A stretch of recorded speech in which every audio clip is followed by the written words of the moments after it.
we're back. It's Tuesday night. How's everybody doing out there in YouTube land? Hello, I'm YouTube land. Connors. Once again, with me is my co-host, my companion, my producer extraordinary, Mexican Iron Man. How you doing, my friend? Hey, Tom, it's time for me to renew my lease on your couch, and I'm just wondering if there's going to be an increase in the monthly couch hangout fee due to the propagation of the number of rabbit chickens that now occupy aforementioned couch with me. Maybe. We'll have to discuss that after the show. Uh-oh. Aforementioned. He's using big words. I'm using my he's trying. Stanford and Oxford vocabulario. Vocabulario? He thinks he's going to pull a fast one on me. Yeah, I'm hoping I got to get Tom when he's tired to renegotiate my couch lease. Hi, everybody in the chat. It's Mexican Iron Man here. Also with us, the one, the only Culture Casino. How you doing, my friend? I'm fantastic. It's been a day. It's been a good day mostly, and we've had a lot of fun so far. I imagine we'll have some more. I'm always by with the story, and much like what Mad Mardigan does, you usually find a way to get that vein to pop out of my forehead. So yay. Don't know half of what you said, but yeah, hopefully your internet catches up with us. Is it an internet issue? I think so. You're like, Hi, my name is Cole. No, I have hair. What? Wow. Pretty much that. All right, I'll try to fix it. I think you also want to say something like Mike Mexican the most amazing guy ever. And an art of eyes. We were hilarious. Watch this. No, we're not. Joe Pat wonders our thoughts on the Rescue Rangers trailer. Did not watch it yet. I did see that Roger Rabbit was in it. I did see a few images from it. I'm like, what kind of fucking nightmare fuel is all this shit? Mikey, did you watch this trailer yet? No. Wait, will we go watch it? I'll go watch it right now. I haven't even seen it yet. Rangers. Remember the olden days we could just play it live and react live and not worry about getting copyright struck at all. Hi, lovely Sherry. Hello, lovely Sherry, and hello the rest of the people in the chat. We also have with us. Let's see here. We got Action Com hanging out in the house. How you doing? We got War Monkey. We got Big Gator, Judicon, Larry, Max Mercer, Jay Ray Bold. We have Nikki D in the house. Donnie Pearson's here. Chris Neville's here. Steven, a.k.a. Deleted Scenes, is here. Destiny Captain is here. Frackoff Felger Crab is here. It's been a while since we've seen you. How you doing? Tim Hayes was here. We have Nick in the house. How you doing, Nick? See, I can probably send you the link, Nick, if you're not too busy. I think so. Sort of. You're still a little garbly. I give up. No. Just let it work itself out. But yeah, let's check out this Rescue Ranger trailer in a moment here, because I haven't seen it yet. Jack Beers says, I've looked up the ViacomCBS history from the start. It's a trip how Paramount name has survived like Warner or Disney. Still, it ain't going to get anybody to watch their dumb version of Star Trek. Yeah, we're going to get into that, Jack Beers. If that ain't the truth, that's for sure. Edgy number 1 says, a name change. Dear God, you can't polish a turd. Well, there's an asterisk to that. They did kind of change their name, but it's the old name. We'll get into that. But let's talk about this Rescue Ranger thing first. Steven sends in a super chat and says, hail, Midnight's Edge, or Mexican Iron Man, culture and chat. Well, thank you so much, Steven. Glad to have you here. And then Joe Pat says, also, the new name, to be honest, Viacom has a lot of baggage to it. They think using the vintage Hollywood branding will remedy that, but I doubt it. Well, that's something we're going to discuss real quick. And Nikki D also asks on that note, thoughts on the JJ Star Trek movie? Well, the news is getting ahead of ourselves here, but keep that in mind, Nikki D. We're going to bring that up in just a moment. I was about to check out this Rescue Rangers trailer.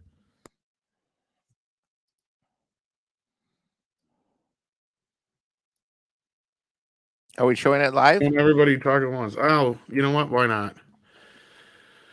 Fuck it. Disney usually drops copyright claims, so Is this the Chippendale one? hang on here. I got it.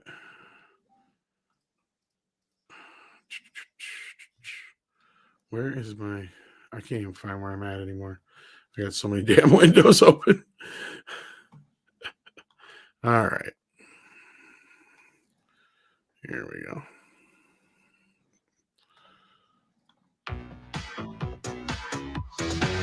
Real Hollywood story. Chippendale Rescue Rangers, the show that defined a generation and turned two unknown chipmunks into international superstars. Sometimes. But as success took Chippendale to new heights. To many more seasons of the Rescue Rangers. We were living the dream, dancing the Roger Rabbit with... Wait, what? What in the fuck is with the voices? That's what I'm saying already. I'm like, did they forget to pitch them up?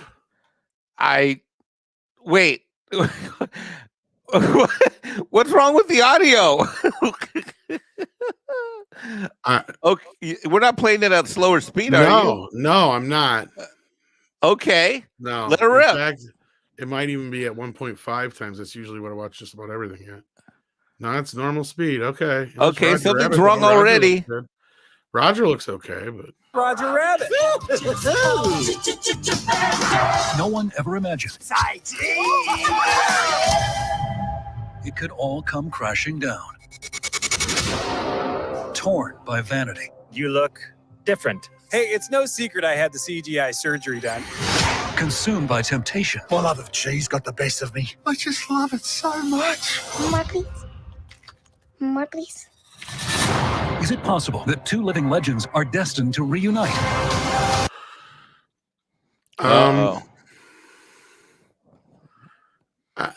what Tom, the fuck am I looking at? I don't know. I mean, the first thing that comes to my mind is, What the fuck am I hearing? I feel like I'm in a parallel universe already. What's going on? There's still over half of this left.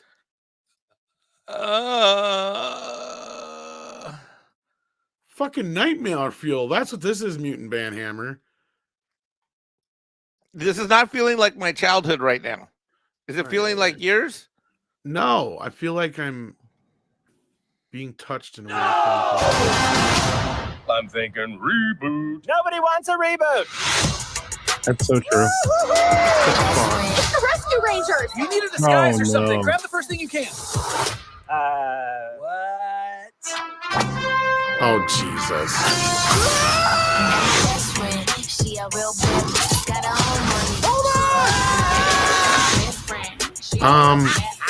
Them being two different kinds of animation is extremely distracting.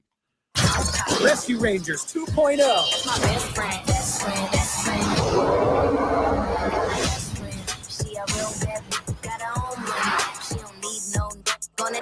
This place looks weird. Remember that animation style where everything looked real, but nothing looked right? Who are you? Are you talking to us? Obviously. But it looks like you're talking to that window. It actually looks like I'm looking right at you. Okay. Look at my Oh eyes. God, is that Seth Right at your Rogen? eyes. Yes. You had to ask, didn't you? What in the sweet fuck did they do? Oh my God. That needs a warning label. Not the fucking old show. That needs a fucking warning label. Like, yeah, that's what they need on there. Is a fucking warning label that says that. I freaking hate that Holy so shit. much. I think I'm gonna throw up. No, ooh. Yeah, I can't. I don't have enough. I don't have enough buttons. The bunny back in the box. There. Me and Coach are going through all of our buttons on our control decks. I'm Wait, I think I got. I literally just did throw up in my mouth okay. a little bit. Like, Wow, seriously. well, that didn't feel like my childhood. What about you, Culture Casino? That didn't feel like anything that used to be awesome. You remember when Disney daytime was pretty good? I do. Yep. and while I'm a little bit older, and I still enjoyed the occasional the occasional cartoon. So, even a little bit older, than at a little bit older age, I was still watching this stuff. But right now, you know how I feel? I know how I feel. You're attacked right now, okay? Yeah. How dare you? Yeah, I'm very uncomfortable with what this is. So This is how I feel.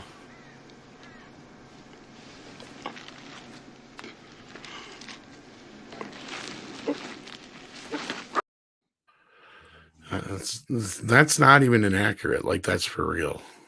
believe My me. Well, God. What the Well, fuck is this shit? well, look, as Tim Hayes adequately observes in the chat, I wasn't a kid when this thing came out, but good cartoons are eternal, and good cartoons have one thing in common, which is that they speak to that kid inside all of us. I would think. Would you agree, Culture? Yeah, I agree with you. Yeah, and Tim Hayes says, yeah, it ruined my adolescent years. Yeah, I mean, it ruined a lot of things. I mean, again, in college, I was still watching, awesome animation from Disney and places like that. And this is not a representation of that at all. In fact, the 2D animation looks incredibly flat and not well done. Like Tom was saying, Yeah, it's off. It Are looks they like a now? bad Are they video now game. using properties that people like? I mean, look, I'm not going to sit here and say that I'm the biggest Red Chip and Dale fan, because I'm not. But I do. Are they now using various fandom properties to laugh at themselves? They should be, because look, I mean, there's so much, and look, I mean, there's things to be said for incongruity, right? But this is so incongruous that I don't know that it could be appealing. I mean, the animation style that you have for the Seth Rogen character, which is probably very representative of him, in real life.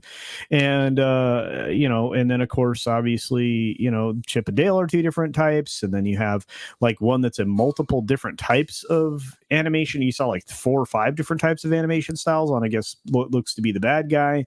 I don't know how else to describe it. Nightmare fuel. I don't know. Bad. Well, took care of that chat comment. Did we watch the trailer? Well, we just watched the trailer together. And what does Andre always say? And with that. Oh, I thought you were going to go full Andre. Oh, no, that's about as much as I can. Look at Tom. Yeah, Tom. I don't know if I can continue, guys. Like, Wow, that was a short screen. Thanks for being here, everybody.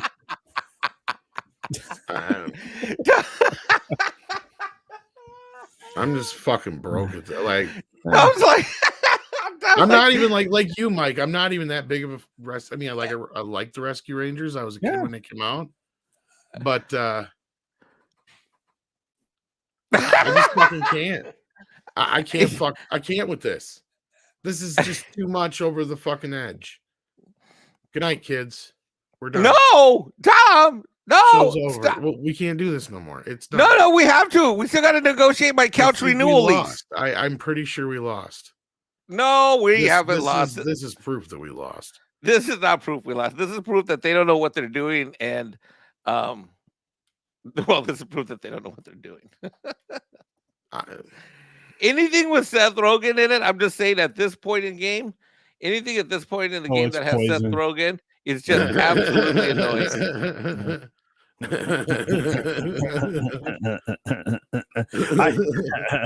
It's okay if they break into your car 8 times in a year. You should expect that stuff in California. It's like an amusement ride. Oh my God, dude. Okay, first of all, let's get beyond the looks. What is up with the voices? What is with the? They don't have a soundboard, Tom. They don't know how to. They can't do pitch changes now. I mean, okay, I picked on the Alvin and the Chipmunks a little bit, but at least they made them sound like the fucking Chipmunks. We're the Chipmunks. Sure, I'm like, it's kind of pointless to have Justin Long and those other 2 guys doing these voices when nobody's going to be able to tell. But at least they sounded like the fucking Chipmunks. What the fuck? It is just weird. Like weird hearing these guys with like regular voices. Hi, I'm Chip. It's like, what the fuck is that? I don't know. And then they try to bait me in with Roger Rabbit. Fuck you by using Roger Rabbit, by the way. That is just mean. Well, that's them trying to use the member berries to create, because they obviously have no plot or storytelling ability. That's them using a positive member berry in order to try to elicit a positive response. Seth Rogen was not funny. That's true. Look, there are 3 okay appearances of Seth Rogen, and one of them is with somebody who had their only 2 okay appearances, and they were both in the same film together called Zack and Miri Make a Porno. Oh, Captain Trek, my buddy's in the chat. He asked what kind of cartoons I like. I'm like He-Man and other stuff. It's not that Chip and Dale were like awesome. Hi, Chip. I'm Dale. But you know what I'm wondering? Do these people ever go back who do these like modern things? Do they ever go back and watch the original stuff at all? No, they read coverage or they get a synopsis or whatever. Yeah, because this isn't even Rescue Rangers. This is more like Looney Tunes back in action all over again, only worse. See, and look, Chip and Dale are not the equivalent of Mickey Mouse. You can't just change a hat and appearance and make them Indiana Jones. Because I mean, as much as they were inspired by that, they had distinctive looks, personalities, voices. The approach to things were a little different. The rescuers kind of factored into some of the Rescue Rangers, stuff. Yeah, it's kind of a play on that, basically. Yeah. And the Rescuers is one of my very favorite animations that Disney ever came out with, between it was kind of like one of those hybrid things, kind of like how Tailspin was all the characters from Jungle Book. Yeah. But the story of it was basically completely different. Yeah. And it's like, okay, so the Rescue Rangers Society or the Rescuers, International or whatever it was. I mean, they kind of just like took a little piece of this, look a piece of that. You ended up with, Chip and Dale Rescue Rangers and you were off and running. But man, wow. Who's doing this stuff? I don't know, but you're the Culture Casino guys, so you're in charge. This is Disney, kids. At least this is going straight to Disney Plus. It's not like they're pretending like this is something they normally do for like the big screen. Well, you guys want to cheer up a little bit anyway? Yeah, give us something good, damn it. This just was sent to me here. Here, let me double check here this thing here before I add it. Make sure I got the right thing. Okay. Did you hit the lottery? Here you go, kids. Here is a leaked image of Batman. Oh. From Flash. Huh? Michael Keaton. Oh. Back, really? baby. Look at that. New costume. Why didn't they just put him in the old one? I thought the old one was pretty awesome at the time. That looks like a Batman. It does. It's kind of a hybrid. It's new mixed with oldish kind of thing, yeah. They finally got the cowling right on the angles of the cowl. That looks very I like. And look at the cape. It's got the little bat, pointy, wingy things at the end of the cape. I like that. We should ask him. Were you able to turn your head in this one? Oh my God. That first movie. No, it looks like he still has to do the bat turn. Like, God damn it, guys.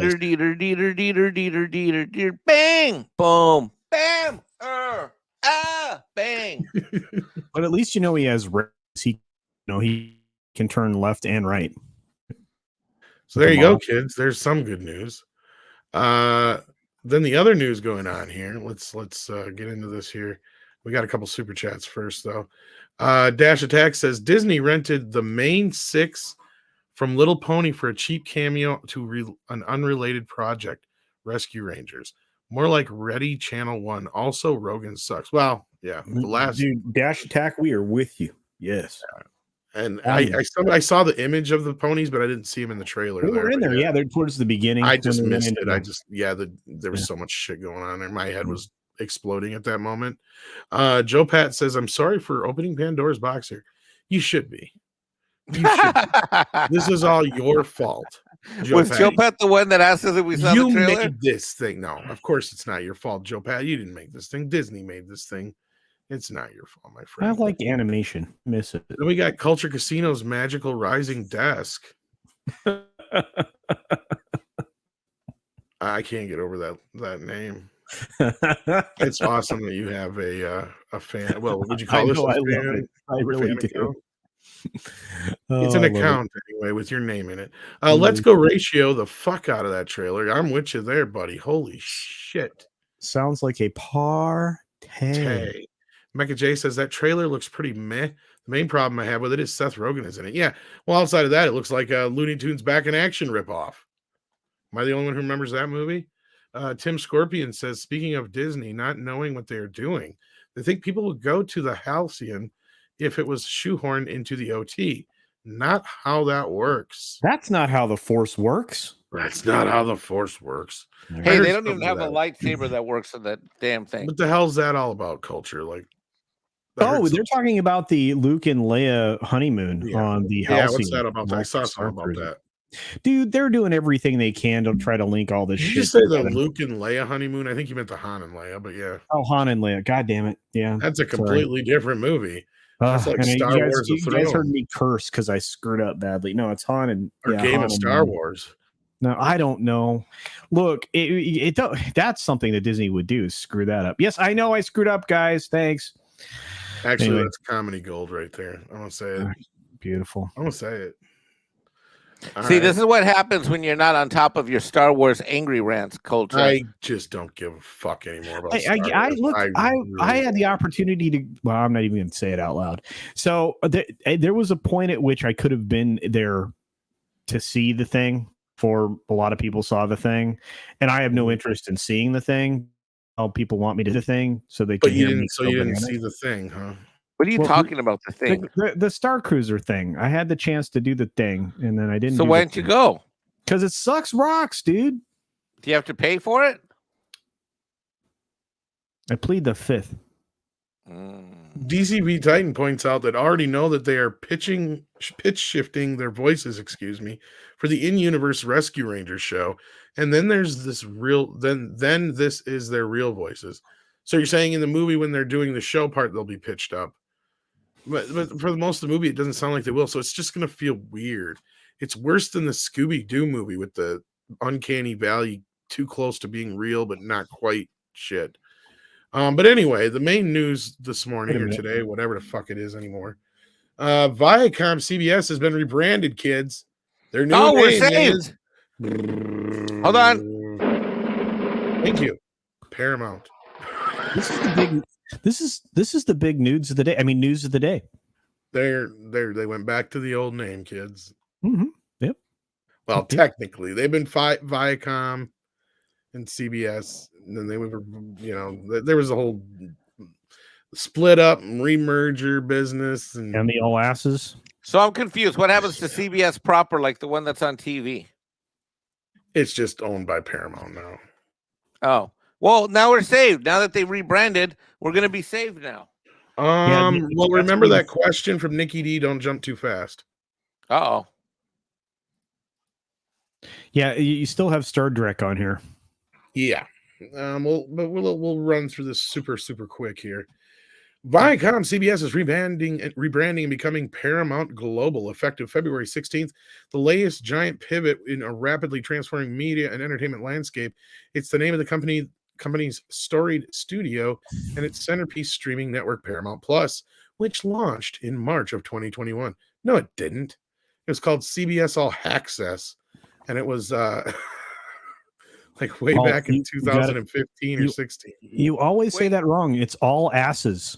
All Access. Oh, all right. So my CBS All Access is now Paramount. Shit, I should log in and see what it looks like. Hold on. Hey, TMF, what's up, bro? Well, you haven't logged into CBS All Access since it was changed over to Paramount Plus.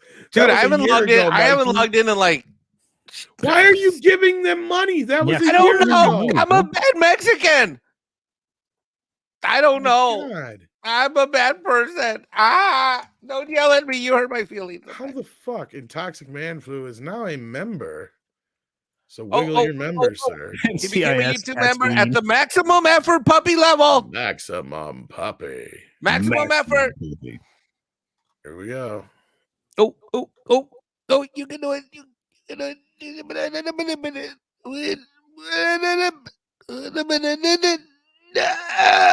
That's kind of what it was for me and Nicholas Glenn this weekend. Me and Nick Glenn went to an AR-15 rifle pistol shooting thingy. That's what me and Nicholas were trying to get over that hill. Why am I not surprised? Yeah. So anyway, go ahead. No, I just I don't know. I'm. This doesn't change anything. Well, I was going to read on here. Bob Backish says, an iconic global company deserves an iconic global name. Duh. One that reflects the power of our content. One that reflects our role as stewards of a rich heritage and as leaders in the future of entertainment. With this in mind, as we're announcing today at our investor event, ViacomCBS is becoming Paramount Global, or more simply, Paramount. True. Said CEO Bob Backish and Sherry Redstone, not executive chair of the company's board of directors, in a company-wide memo to employees. The company will now trade as Para. There you go. So what does this mean? What does this mean? You're about to say something there, Culture. It means thing. You still have all the same trash there. They're leaning back that they had a couple of successful shows on the Paramount network, and they're wanting to capitalize on that instead. Oh my God, the law. Sorry, go ahead. No, go ahead, bro. Bad. No, go ahead. I'm getting something ready. Finish what you're saying. I got a picture to show in a minute. Go. The Star Trek stuff is the thing that's the anchor right now. So, and they paid the guy that is the anchor more money. I think I know what he's about to show. It's going to be big. Okay, so I just logged on to the service. Hold on, where is it? Let's see here. And I got something funny to show. So the login screen looks exactly like Disney Plus now. Wow. Watch this. Real quick, just flash over and come back. Look, Paramount on the left, Disney Plus on the right. They did the CBS All Access didn't look.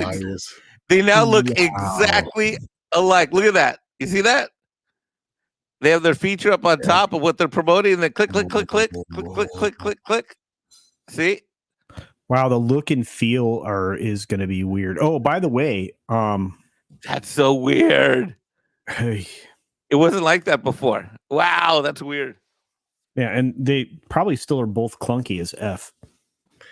Well, according to the Wrap, J.J. Abrams has announced a new Star Trek film. Wait, what? Shooting set to begin this year.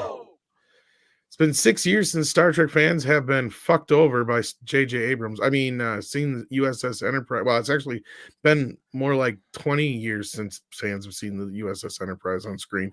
But anyway, but they will soon get to see it again, as producer J.J. Abrams announced at ViacomCBS investor presentation that his studio Bad Robot is getting ready to shoot the fourth installment. Matt Shackman, the veteran TV director whose credits include Game of Thrones and the hit Marvel series WandaVision, will direct the upcoming film, with the entire reboot cast in talks to return, including Chris Pine, Zachary Quinto, Carl Urban, Zoe Saldana, and John Cho. And an incredibly flat visual look to it, because this is all going to be stagecraft. Matt, let's see here. We are thrilled to say that we are hard at work on a new Star Trek film that will be shooting by the end of the year, that will be featuring our original cast and some new characters that I think are going to be really fun and exciting to help take Star Trek into areas that you've just never seen before. Excuse me, Abrams said. Oh, it's Abrams? We're thrilled about this film. We have a bunch of other stories that we're talking about that we think will be really exciting, so can't wait for you to see what's not going to happen in the mystery box. But until then, live long and prosper. How is Warner Brothers letting this happen? The Star Trek reboot series, known as the Kelvin Timeline in Trek lore, began in 2009 with an original film. Nobody cares. I'll believe this shit when it happens. This is literally like the 5th incarnation of this now. Here's the other thing too. Let's focus on this. The film is due out December 22nd, 2023. No effing. There is no effing way. Nope. That this thing is going to get written. Nope. Through pre-production, through shooting, and definitely not through post-production, because that means that they'd have to have this thing in the can by Win Culture for December 22nd release by what? No later than what? September? Yeah, but again, this is all stagecraft, so they're I'm imagining it's all stagecraft, so it's going to look really flat. Kind of just imagine the Mando meets whatever, so everything will be projected behind the actors, so they won't have to do a lot of that kind of post stuff. But yeah, I think you're right. I think September. No, actually August. Okay, wait. I'm gonna go back over what Tom just read. Paramount executive Brian Robinson, producer, made the announcement at the investors event on Tuesday. Although details were not revealed, period. No deals are in place, but Paramount hopes that returning cast members will include, and then they list a bunch of names. All right, so that's like me saying, I hope Tom buys me a new, or Tom might buy me a new couch set for me But look, but you're not wrong. I mean, nothing's written right now. They have nobody that's actually signed, so they can't even make casting announcements. I'd like to know what Chris Pine's schedule looks like, because that's exactly what he's busy as fuck. That's what you just read. You just read that part where it says the studio has been trying to regroup the cast since at least 2018. Well, we also know, speaking of Warner Brothers, not in the case of JJ, but in the case of Chris, they're trying to fast track Wonder Woman right now. Yeah, and he's attached to that last 3. Yeah, he's supposed to make another appearance somehow. This is gonna so suck rocks. Look. Okay, so if they were to get it together, okay, when do you think they could potentially start shooting this? These fuckers take almost 2 years to get together. Now, let's just say, for the sake of argument, they're going to use one of those dozen scripts they've already written. I didn't see Chris Hemsworth name in there, so that means this is probably a completely different script.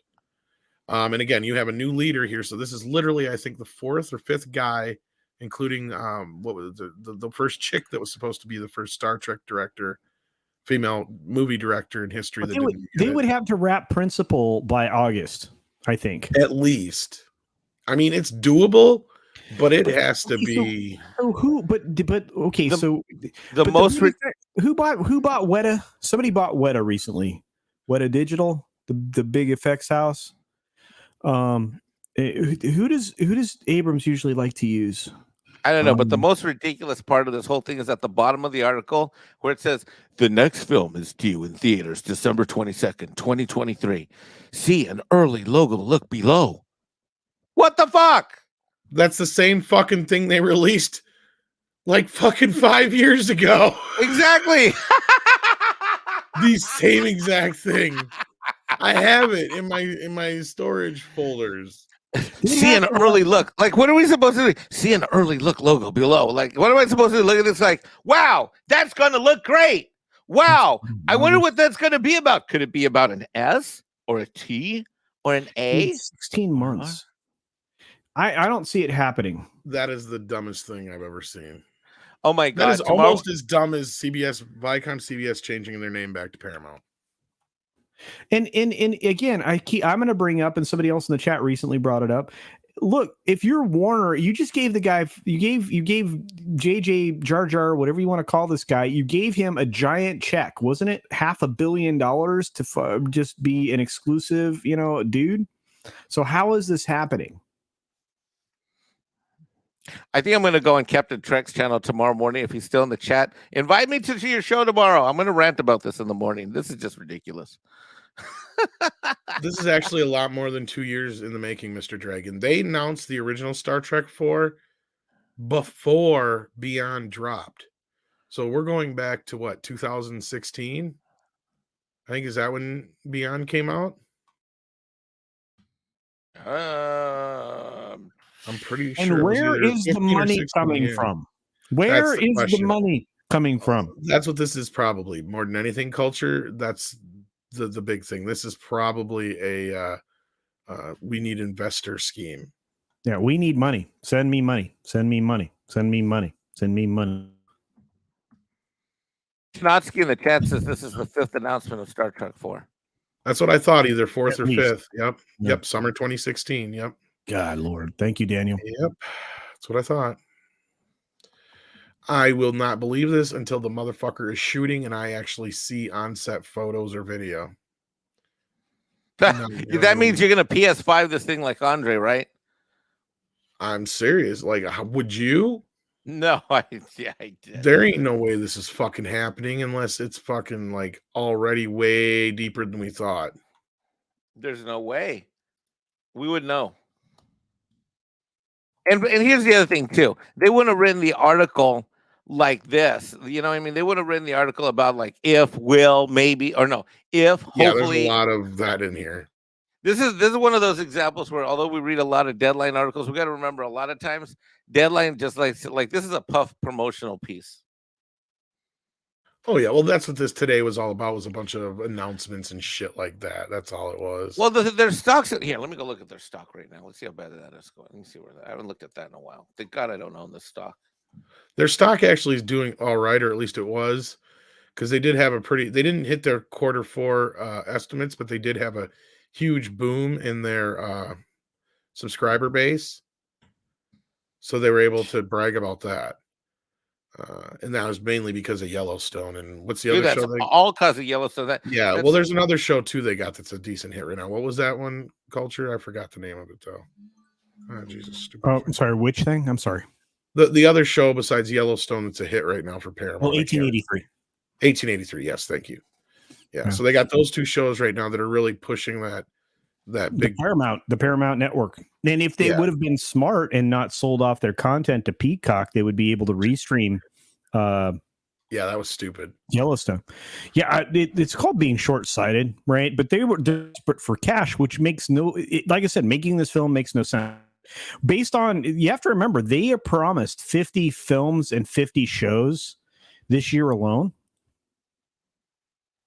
Right? Fatty says that on the note of Weta, they were sold to Unity for 1.6 Unity, million. that's what it was. Okay, all right. Thank you. What was your other question? I'm sorry. Aren't they supposed to give us 50 films on Paramount and 50 films on their other platforms this year? I think it was 52 altogether, and they would what they were supposed to get one new each week on Paramount Plus, but then each week those new movies were supposed to alternate between the Paramount Network and I think either MTV or they were spreading them across all of their stuff, BET, and everything. It was supposed to be a brand new movie every week, so 52 movies. Yeah. Oh, I thought it was 100, but I guess I may have. No, that's the way I read it anyway. It was that it was a new movie every week, and then it would go back. Think of it this way: even on this news, right? Even on this news, they only bumped 96 cents in value. No. That's my point. So March of 2021, almost a year ago, their stock was at $100 a share. Yeah, and they are down, and they are now down. They're down in after hours trading. This is the cool thing. They're down $20 in. Oh, you already have it up. We're not financial analysts, by the way, just so people know this. No, but anybody can look at this stuff. No, I know. I just want to cover our bases. We are not financial advice. Nothing on this channel in any way, shape, or form is designed to provide financial advice nor suggestions as to buying, selling, or any type of capital stocks, liquidities, mutual funds, blah, blah, blah, blah, blah, etc. This is for illustrative purposes anyway. We got a guest in the back. Before I bring him in, Bryant Barth asks Tom, where was the Tarantino script he was working? It's dead in the water. It ain't happening. It's been dead for some time. And he went and threw JJ under the bus anyway, so there ain't no way they're making up. And joining us now is Gary of Pop Culture Minefield. How are you doing, my friend? Let me get this thing off your face. Trying to look from over top of the name. Hey, doing pretty good, guys. Enjoying watching. I'm going to take a break. I've been editing this Thursday's episode of the Scoop Zone. So what a week for Mikey Sutton, dude. But I wanted to point out Navy SEALs is also a huge, or SEAL Team, I'm sorry, is a huge hit for Paramount. And interesting. Okay. But the odd thing is there are contract issues because Yellowstone is a huge hit for CBS Paramount, or Paramount now. But the contracts won't allow them to show the series on Paramount. And I'm hoping they'll work that out, because if I'm going to pay, because I pay for my Paramount account. Right. Well, and yeah, they do have really great stuff. Mission Impossible, classic Trek.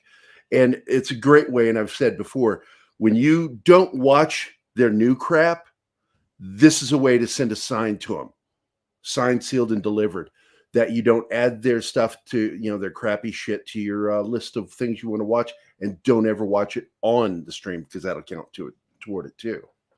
So it's a great way of protesting. Yeah. On that note, Gabriel Knight has a question here. Says, can someone explain why Paramount let Yellowstone, its biggest show, only be available on Peacock? They deserve to fail. Culture, do you have an explanation for this? I have no. Yeah, it was a dumb ass contract. Do they produce it, or is it Universal producing it for Paramount? That's my question. No, it's okay. Well, then this is just a deal they made ahead of time. That's why. Mm-hmm. Yeah. And we've seen this before. I mean, it happened in the past. CBS and Desilu produced Star Trek. And what was it on? It was on NBC. You'll get these contracts every once in a while like this. Yep. And because the studio's like, well, we don't need that this year. We got upfronts. We feel pretty good about what we're going to show, and they go in there like, you know what, let's spin this over, to whoever, they're looking for something. And, there's all those deals happen all the time. It does. Mm-hmm. It just. Yeah. Then Robert Montoya from earlier brings up, I'm a huge Rescue Rangers fan. That trailer angered the child in me. This is more personal than a hurt than Star Wars. Wow. Yeah, Robert, I can see some people having some issues with this one. This is gonna be one. Did you see that fucking trailer, man? That is just. Yeah, I watched it, and the first thing I'm like, I said out loud and then you said, "Is like, what the fuck is with the voices?" It's like they're not even trying. What the fuck? I know they're voice actors, or actors doing the voice work. And I recognize, Chip. He's wearing a Hawaiian shirt, right? No, I think that's Dale. But okay, Dale. I don't know, honestly. His voice sounded really familiar, so I'm sure it's one. They flashed all the names who were on there. Yellow Flash. You thought the trailer? You're fucking trolling. Don't even. Yeah, he's totally trolling you. I don't believe you. Wait a minute. A Yellow Flash. I watch his videos daily. Okay, I watch Yellow Flash daily. Huge fan of Yellow Flash, and everything he says is right. So if he says the trailer was great or wasn't great? Oh shit, was great. He's fucking trolling me. He's totally trolling you right now. I like the idea. He says. No, that's what I said. Actually, Yellow Flash is like, it's fucking Looney Tunes back in action all over again. It's the same fucking story almost. But anyway, thank you for being here, man. It's awesome to see you. Tweaky Kid says Sophie's choice for fans: let JJ kill the Justice League. What was it? I thought it was Justice League Dark at Warner's, or continue killing Trek. I don't think he's sitting there going, why not both? Probably. And I heard the whole thing with DC is there's been zero movement from what I heard on his end, because I heard he's all pissy.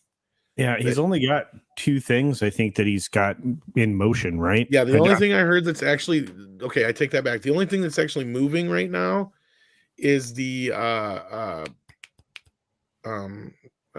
Constantine thing. There's been no movement on the Justice League thing.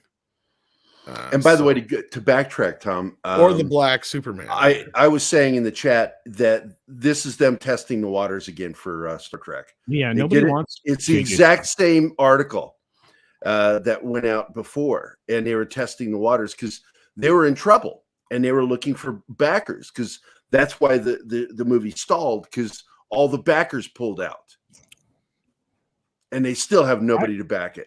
I would pull out of this too. I can't imagine. None of it is good, and they have nobody attached to it. You've got. I don't see it happening. I don't see how you could make this happen. It's like Tom said. I made this graphic. I'll believe it when you see the first photos of the first day of shooting. Yeah, I made this a few years ago. That's basically what this is. Yeah, it's still the exact same situation. It hasn't changed. It's bullshit. It's a fucking lie.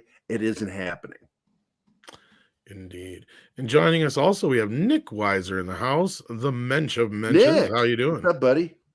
Hello, gentlemen. So this has been a very eventful stream. It's only been 45 freaking minutes from that trailer. I know, right? Batman into this whole Paramount crisis. I'm not sure if you saw I sent you earlier, Tom, or I'm sorry, I didn't send it, but I tagged you it earlier. Our arch nemesis Seth Rogen also has his filthy hands attached to something else called Ninja TMNT. Turtles. Yeah, well, that's supposed to come out next year. Yeah, and I'm like, oh my! Did they put anything out for it yet, or was it just? They announced that it was supposed to be a theatrical release for 2023, and then there's supposed to be a bunch of villain-led shorts to be released on Paramount Plus.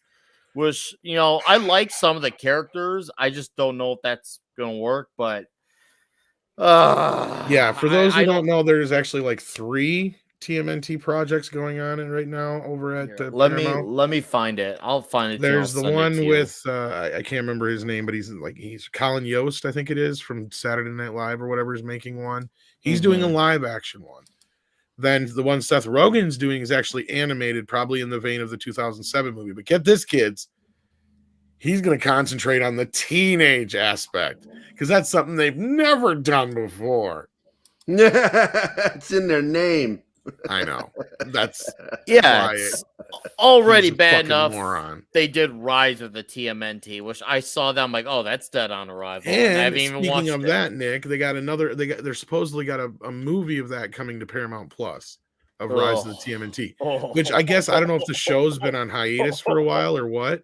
But that's basically what it sounds like to me, is that they're just going to do a couple movies now to finish it up or something. Because they knew their show fucking sucked. And I'm one of those guys who I like, even though 2003 is probably my favorite personal cartoon, I'm glad I actually eventually gave 2012 a shot because I originally put it off. Because at the time, I'm like, oh, this is going to be a Nickelodeon. This is 2010 Nickelodeon versus the 90s grow up. So I originally, said, fuck that.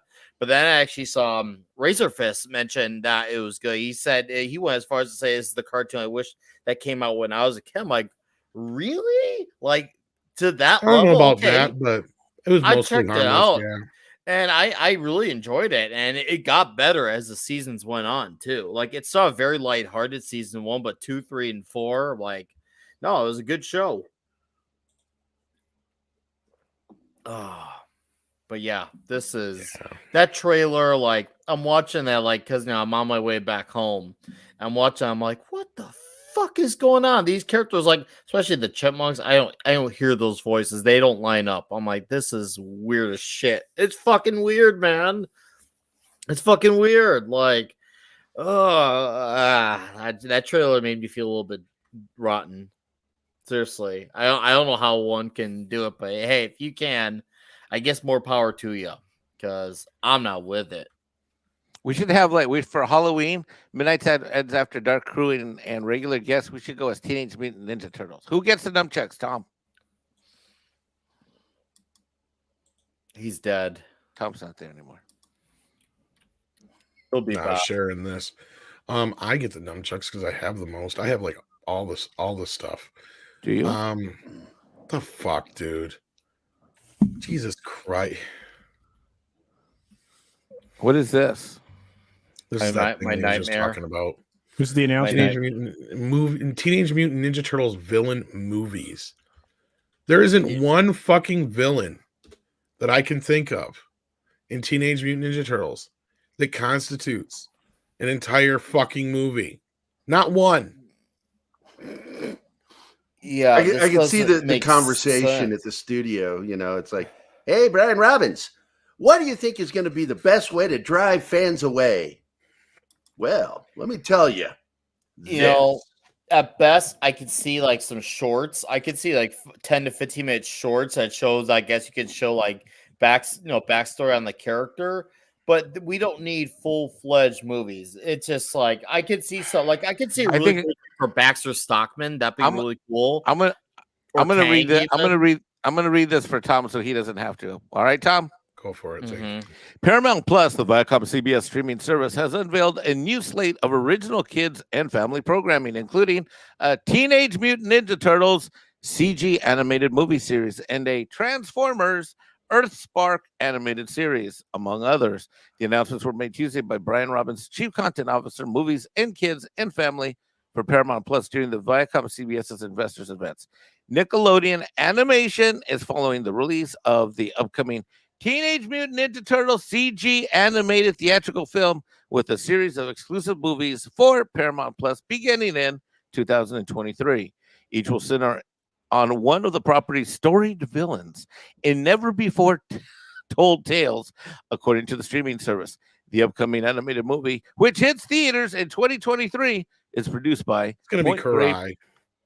Pictures. It's Guarantee produced you. by Point Grey Pictures, Seth Rogen, and even Goldberg, and directed by Jeff Rowe. Yeah, and then the other one still has Michael Bay attached to it too, by the way. Oh my God! The Colin How? Yost one, because because Platinum Dunes still owns the theatrical live action rights or whatever. Oh, so they got a have to go through Pornbot. that. Pornbot. Yep, got it. This is DOA, straight up DOA. Like, especially, did they not learn their lesson with that second Michael Bay flick? Like, the first one, you could debate whether it did okay, but second one did not. It did not do good, and they're still doing this. It's, once again, where is the money come from? I mean, No, not and to you're get right, too- Nick, because they actually tried to make the second one better for the fans. Yeah, and they actually made tried. it fucking worse. Worse. Yeah, do it so much How the worse. fuck do you make it worse?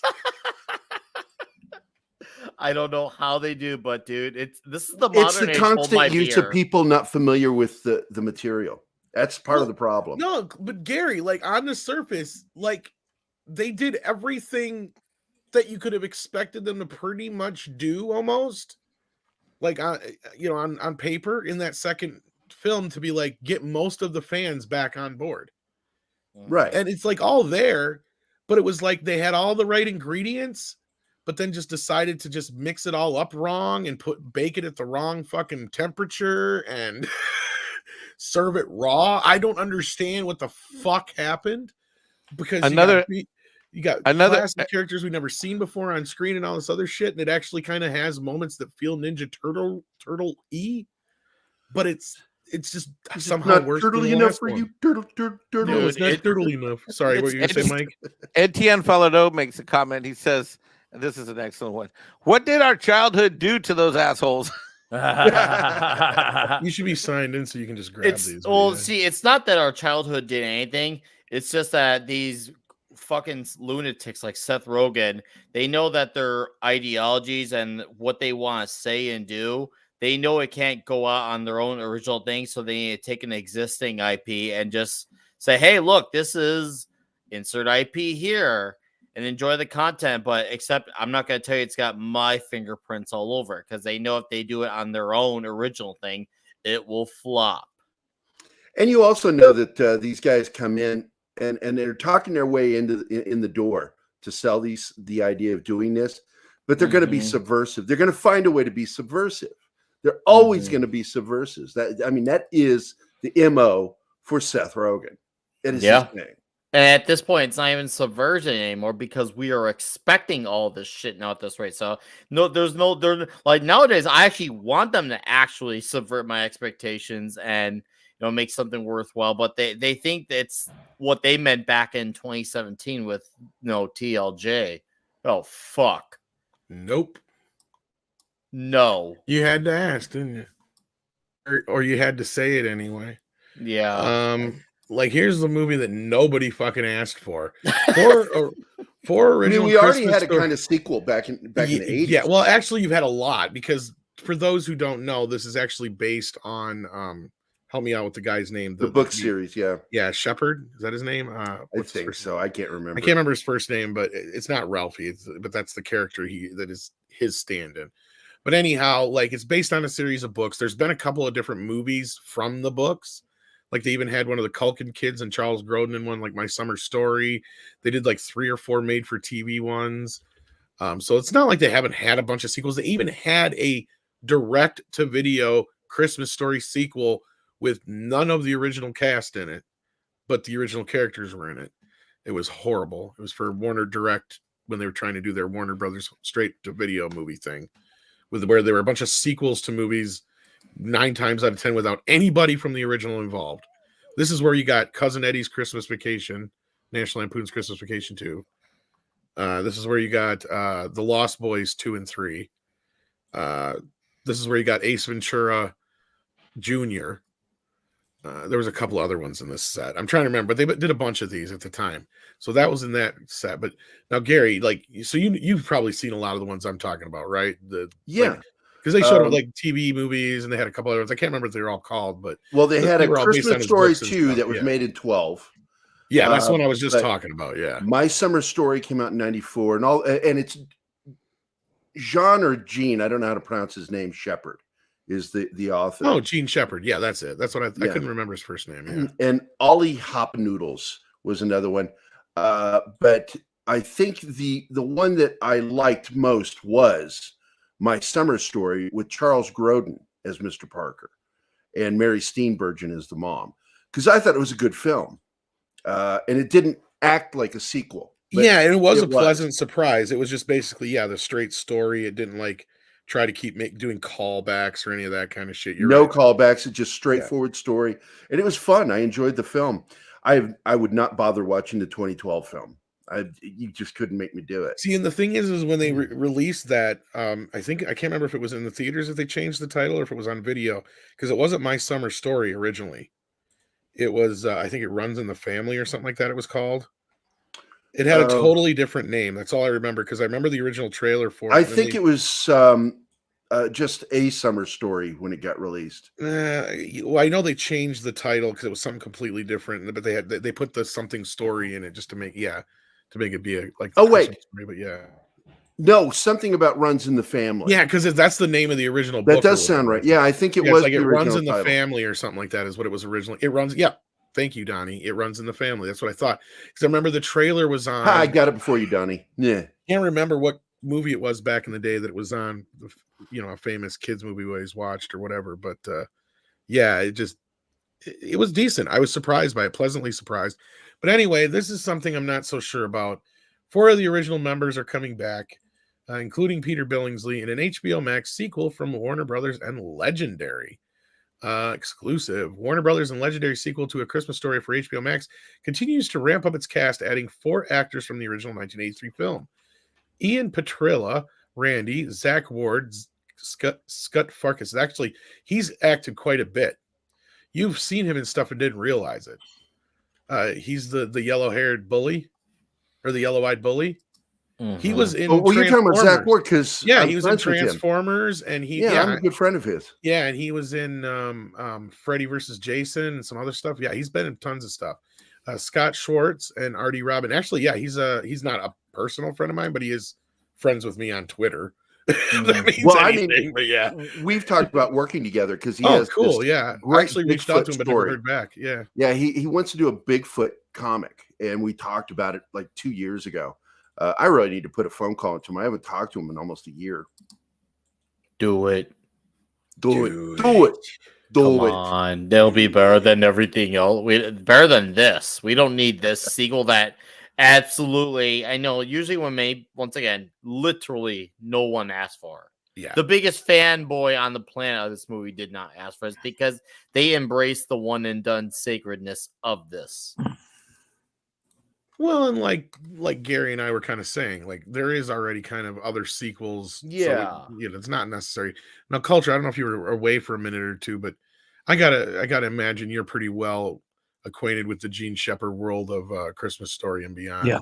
Yeah. I was listening the entire time. I don't wish for any of this, but I look. You don't have to tell any more of these stories. The books were good, good enough to carry on the idea. I don't recall seeing anything that I was interested in at any point in time. I know you talked favorably about one of these particular entities, but I think the Gruden one or whatever, not Gruden, but there's just something timeless about A Christmas Story. I don't know. Maybe this will be good. I mean, yeah. And yeah, Trim, there was, then I got into the whole explanation. It was when Warner was doing a bunch of straight to video sequels in the mid 2000s. So yeah. I don't know if there's really much more with this we want to get into. The film follows an adult Ralphie reprising his starring role, but Peter Billingsley is. In the 1970s, he returns to the house on Cleveland Street to deliver his kids a magical Christmas like the one he had growing up. So it's basically mixing with like National Lampoon's Vacation. With the same attention to real life tone of the first, Ralphie reconnects with childhood friends, reconciles the passing of his old man, and sows the seeds of the origins of the beloved holiday classic. You know what? I'm going to say something that you guys are not going to expect. Uh-oh. There's a chance this might be good. There is. And you want to know why? I knew that was coming. Because Peter Billingsley has worked with Jon Favreau for like the last 20 years. So you really think it could work?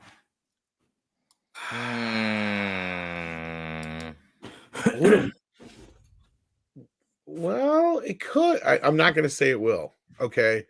Like, it's a long shot. We're talking like very long. Like, I want to wait to see that first trailer before I say, yeah, I think he might be able to pull this off for sure. But Peter Billingsley is not stupid. No. For those who don't know, he actually produced Iron Man and a bunch of other things with Jon Favreau. Yeah. He's been in the industry for years behind the scenes. He's actually in Iron Man and a couple other Marvel movies, actually. The Paramount. What's this you're sharing here? Is this something different, or is this this is a brand new story? So okay, yeah, I will save that. Okay. Yeah. Again, I'm gonna give this one a shot, just because Peter Billingsley could surprise the piss out of us. I hope so. What has he done? He's worked on a lot of stuff. Like I said, he worked pretty much on every Jon Favreau project for the last 20 years. He's been his producer and stuff. That's good pedigree. And he's been in the industry his whole life. I mean, this kid has pretty much probably done just about everything there is to do in the industry, I'd imagine. Yeah, and Favreau's not, far behind him. Favreau's done everything. So I don't know. We'll see. That actually isn't as surprising to me as for you to be optimistic as you would think. Oh. Well, I'm just kind of at first, we made fun of this whole idea to begin with, but just kind of taking in the idea of what they're doing here. If he does do it seriously with the same kind of charm, he could pull it off, but I'm not so sure. The sequel takes place in the 70s, HVP, it said. So. See, I don't know. It's just like, I know this is good. And I hate saying this, but it's going to come back to, once again, the language of modern culture. Like, they're going to be like, oh, we can't talk about it being a Christmas story. It's got to be a Hanukkah story. It's got to be at every single holiday story. It's a holiday story. I know. Well, you know what I'm getting at, culture. These people that I don't think it's maybe Billingsley himself, but it's gonna be the people around him. They're gonna want to do everything to make it the inclusive version, because everything nowadays needs to somehow be for everybody, which is absolutely impossible. Hallmark still gets it. They put out more Christmas movies a year than anybody. Yeah. And they have an audience for that. I mean, I don't tune into all those, but hey, they know their audience. Speaking of, have you guys seen the Christmas movie that Bruce Campbell put out? Oh, technically, he put out two. Which one? One of them he did for Hallmark with what's his name, the Irish actor Peter. While You Were Sleeping, I can't think of his last name right now. He and Bruce play best friends that were in a band together, and then they break up, and then the whole movie is about them getting back together again when they're older. Oh, shit. I know what you're talking about. I bought it. I'm like, I can't think of the name of it now, but yeah. I don't know, but we'll see. I'll give it a chance once I see the trailer. Maybe they won't wokeify the shit out of this. They got a bunch of the original cast back. Pretty much anybody who's still alive, it looks like. So We'll see. I agree with Action Com though. It is tough for me to see the 70s being conducive to a Christmas story, but I'll give it a shot. I'll give it a shot because of Peter Billingsley, and that's it. Yeah, and the name you were looking for was Peter Gallagher, Gary. Oh yeah, okay. And then Yeah, what do you got here, Gallagher. my friend? This was incredibly quiet. This thing just happened. Allison Gold resigns from CNN following the Warner Media probe of Cuomo and Zucker. Oh. Ooh. For John Malone, Christmas has come early. The major investor in this Warner Discovery deal, the guy that was kind of pulling the strings to make sure that it was a reverse Morris trust and everything, he's getting his Christmas wish list early, and this means this is even deeper and rougher than they want you to even know. And of course, I'm working on an in-depth story about this, and I'm looking at everybody trying to run interference for this, including VIP did an article today, which is the Variety intelligence platform. That's their higher end stuff. And let me tell you, this is bad news. So real quick, Allison Gold, the chief marketing officer at CNN, who was basically set to become the new CEO person, the leader of Worldwide. She says, has resigned from the network following a Warner Media investigation into issues associated with Chris Cuomo and former Governor Andrew Cuomo, according to a memo from Jason Kilar, the company's CEO. Well, this is definitely up your alley, so I can't wait to see what you say about this. Yeah, man. This is going to be good. Performed by a third-party law firm and led by a former federal judge, the investigation was comprehensive and definitive. It was commissioned in September and concluded this weekend. So this has been on the back burner a while, and we only just lost Zucker. How long? Wait. No commentary. Get through the article. Then blow it up. All right. So that was okay. So here we go. So and concluded this weekend, which now allows me to share additional information with you, Kilar said, based on interviews of more than 40 individuals and a review of over 100,000 texts and emails. The investigation found violations of company policies, including CNN's news standards and practices by Zucker, Allison Gold, and Chris Cuomo. Ooh. He added, I realize this news is troubling, disappointing, and frankly painful to read. These are valid feelings many of you have. A spokesperson who has been representing Gold could not be reached for immediate comment. Revelation of the details of the investigation comes just days after Zucker, formerly CNN's president, resigned abruptly, citing an undisclosed relationship with Gold, a longtime lieutenant who also worked for him at NBC Universal. And it adds a new element of life inside CNN, where many top anchors and correspondents have come to Zucker's defense, citing his support for them during a roiling 9-year tenure that cast the network in a more aggressive light. When Zucker stepped down, he cited an investigation into fired. Say again? Zucker. I know, but I like mispronouncing it. But I like David Zucker.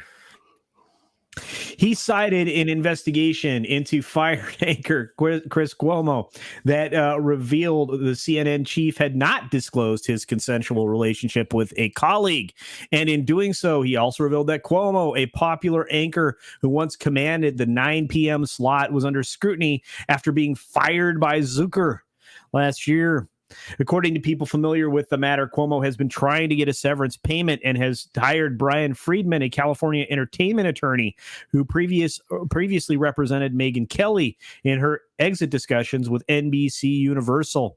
There have been allegations raised in the process that Zucker and Gold offered advice to former New York Governor Andrew Cuomo, brother of the anchor, in discussions about having him appear on CNN. More to come. Yeah, and we knew about that shit. We heard about that shit almost a year ago. Yeah.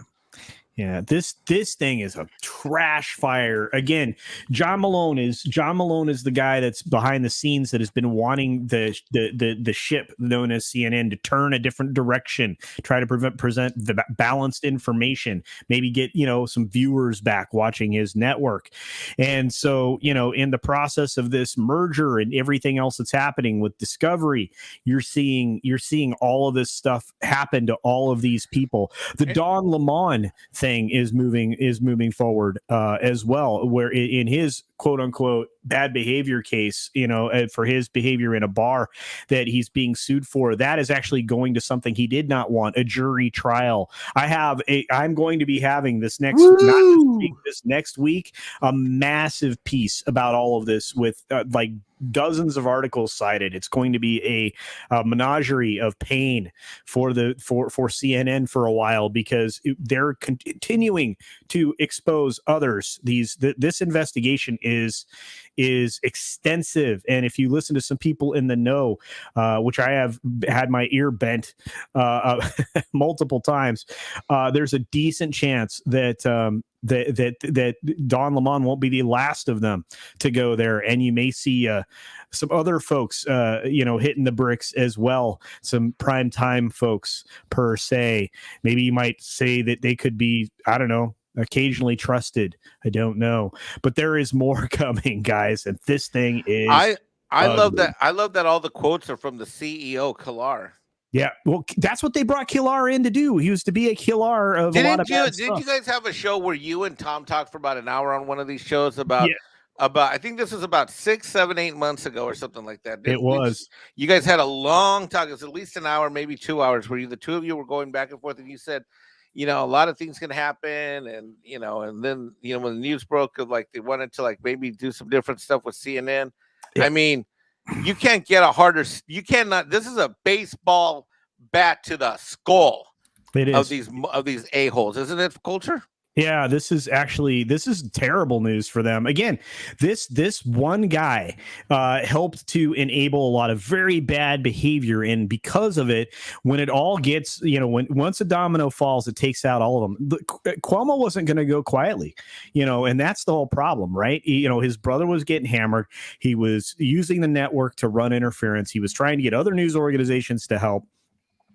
It was being enabled by Zucker, who was already compromised 3 ways to Sunday. In fact, there's a Project Veritas piece on his bad behavior and his coverage about a former executive branch person that you all are very familiar with, that kind of outlined his agenda, and everything else. And this thing is so deep, and so it's going to reveal even more people. I mean, there could be a complete rebuild of the newsroom, and I'm going to say this, and this is going to be one of the featured elements in this discussion, but this could have just screwed up their streaming plans like you could not believe. This thing goes deep, and it's going to go much longer, and it's going to hurt. CNN is dead. Yeah. Oh, I'll tell you this right now. It's going to be completely revamped.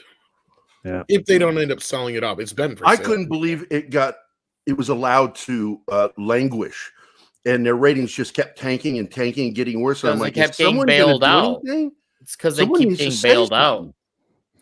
Can I just take a moment to say that upon hearing this further news of CNN's demise, I'm going to have to do this.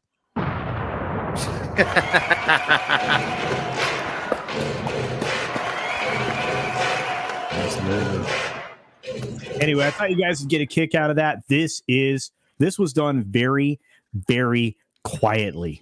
And I'm going to say, this is a great opportunity to say, go woke, go broke. Yeah. And again, I was going to say, it's only February 15th. I know. And this lady was being groomed to be president of CNN Worldwide, taking Zucker's place when he moved on. What did I say? You said groomed. Oh. Well, I mean, that's basically the plan. That was the plan. And let me tell you, and this is the weirdest thing.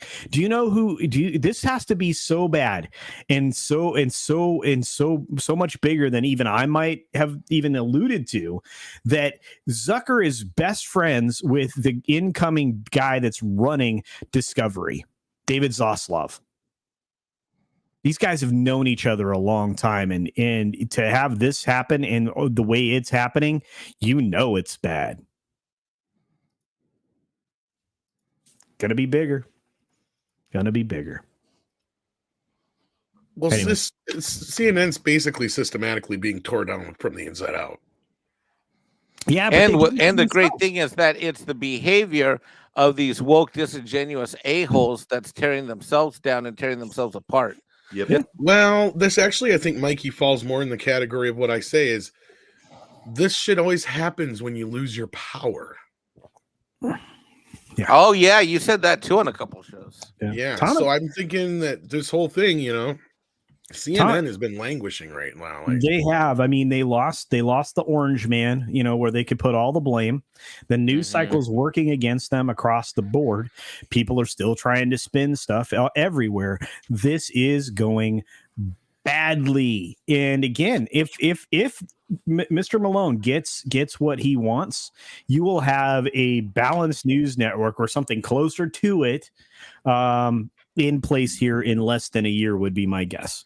So since Mike, have you got any more insight into when that deal is going to close? Because I know it got approval for everything like 2 or 3 days ago, 4 days ago. Now that the approval's granted, you can expect that they're going to form now that the approval's granted, you'd expect what usually happens with these is they form a task force consisting of executives from both sides, and they now go into what's called the implementation plan of the merger, where they start aligning divisions and human resource issues and all that.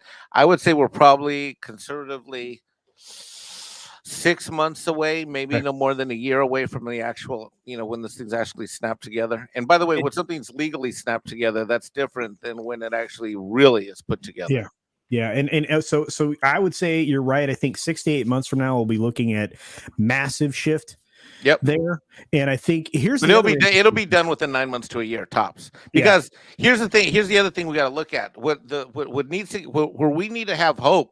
And this is something that I've heard you and Tom talk about the future of when they take over this these different properties, these different IP assets. The fact that these guys have come down now when you said that this thing's been going on since September. Still, that's only 3 months. October, let's say it's announced September. They worked on it October, November, December, and now they're releasing this, right? So that's basically 90 to 120 days, and over the holidays and over vacations, by the way. Yeah. And it's 100,000 texts and 40 interviews. 40 interviews were done. That means they basically interviewed a new person every other day. That is full on internal corporate throttle. That does not happen like this. So this means, you see this shit though, Mike, with like when the shit went down at Fox. Well, the firing of O'Reilly. That was fast, man. Yep. Right. And so this tells you that when companies act like this, and Gary, back me up. I mean, you're basically they are moving with a swift lightsaber through the hallway. Mm-hmm. Mm-hmm. Yeah, this is I mean, if this started really moving forward in November, that is a very short period of time. So someone's taking this shit real serious. They did from the very go. I mean, once the ball started rolling, I think Kilar was like, you know what, we're going to dive headfirst into this. And then he got to the investigative process, which he got going in September. They got very credentialed people to lead the investigation. That's also big corporate stuff when you start to see that level of people getting involved in doing it. And Tom, correct me if I'm wrong, but David Zaslav is moving to the studio lot. He's moving his office to the studio lot at Warner when he takes over. Correct me if I'm wrong. He's working directly with Discovery on this. Yeah. And I don't mean Star Trek Discovery. No, Discovery Plus. Yeah. This is Mikey Sutton has just basically referred to it constantly, and I love it, as the Red Wedding. What's getting ready to happen? Yeah, and I don't think people realize. So Jason Kilar came in. They put him to a job which was to separate the wheat from the chaff and get rid of the bad stuff.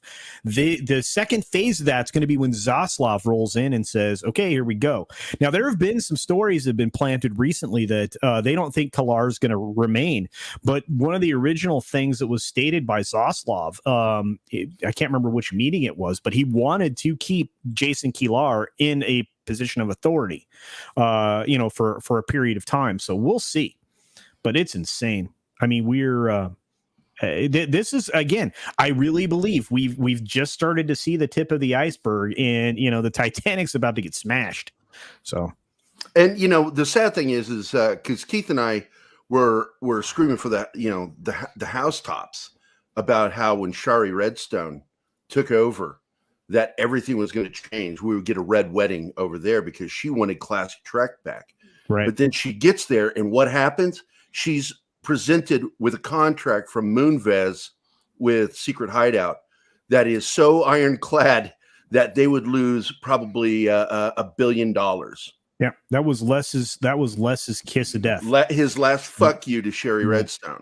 Yeah, because he did not want that thing to happen again. And but so, and I think that's what they've been afraid of here, because Hamada has been greenlighting films left and right. Yeah, but and all of us have been saying, yeah, don't put any money on that, because once he's out, and I'm assuming sometime this summer he's going to be gone. No, Hamada. I don't think Hamada will survive the first 90 days. No, the first waves, because I think the last time I talked with Mikey, and Tom's aware of this because he's in the same group, that they were talking like April that he could be gone, and especially with how the Batman is tracking right now. Yeah, it's not tracking well. No, it's half of what they wanted, and this was his dream was to be like Amy Pascal and get a film that would be so successful that even when they let him go, he would still be pulled back to work on it and get money from it. Right. That's what the Batman was all about. Yeah, he is not Pascal. Nope. And Pascal's not Pascal. She's just lucky. No, she isn't. Yeah. I mean, yeah. Sideshow Amy is not exactly. Anyway, well, that was fun. Thanks for letting me report that one, guys. I love that. That was awesome. No problem. I got something else to bring us down here. Oh yeah. Uh-oh. I'm excited. That one brought us up, not down. Well, we were happy about that. Oh, I got to bring everybody down like sunshine. Quantum Leap Reboot is woke. No white males. Uses non-binary character. Oh my God. Guess what show is going to absolutely fail?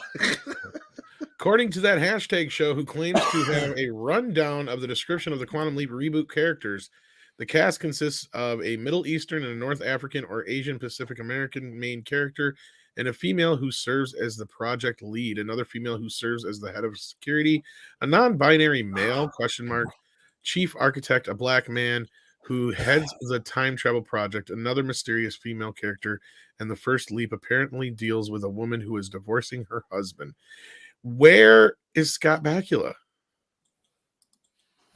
What the fuck? Retired? Probably find him at a local Star Trek convention. You're about to see what happens. Hi, Script. Hey, sorry, Mike, guys. I was in a writing meeting, but I actually have this script of this Quantum Leap Reboot. Okay, tell us. Is this true? Well, yes. The main character is Dr. Ben Prasad. Fucking, I'm out. He's actually a fairly well-written character. I'm done. He's fairly well-written character. I like him, but I don't think he's great for Quantum Leap as a character. The plot involves him leaping into a man who is getting divorced, but he has to travel across parts of San Francisco to rescue his son, who ends up dying in a collapsing building. So he's a good father type of character. I don't care. It's not Scott Bakula. No, but Scott Bakula is kind of in this. Kind of in this is not in this. Well, Scott Bakula's character, Sam Beckett, is still leaping around, helping people without the aid of the Quantum Leap Project. But isn't it about him at all? Unfortunately, no, and I think that's his biggest misstep. Fucking Christ. Yeah, because if you want fans to come back, you've got to make it about him. God. Yeah, you do to a degree. I mean, the one part too is unfortunately Dean Stockwell's not around, so he passed away last year. So. Well, that's okay, because the way this series ended, you can work around that, right? Like, because the whole thing is he kind of sacrificed himself to save him, right? That was wasn't that the whole thing? Like, it was nope, that's not what happened at all. Sam leaps into himself in the last episode, which is not supposed to be the last episode. Well, he leaps into himself. Sam's body vanishes from the waiting room, and Sam realizes that he can leap into any point within his lifetime, whenever he wants. And so since he knows he can't go back home, one of the last things he does is he leaps to the time with Al's first wife, Beth, and tells her that Al is still alive in a POW camp, and he'll be repatriated in a few years, and to hold on. And as a result, Al ends up staying married to Beth. They have 4 kids. That's what I mean, yeah. Yeah, but that's not Sam sacrificing himself. Well, he knows he can't go home or whatever, but yeah. Well, he can go home. He just chooses not to. Okay, well, anyway, so basically my point was, though, getting back to it, was that character is already out of the story then, is my point. Is you can kind of continue without him. You could continue without Al, yeah.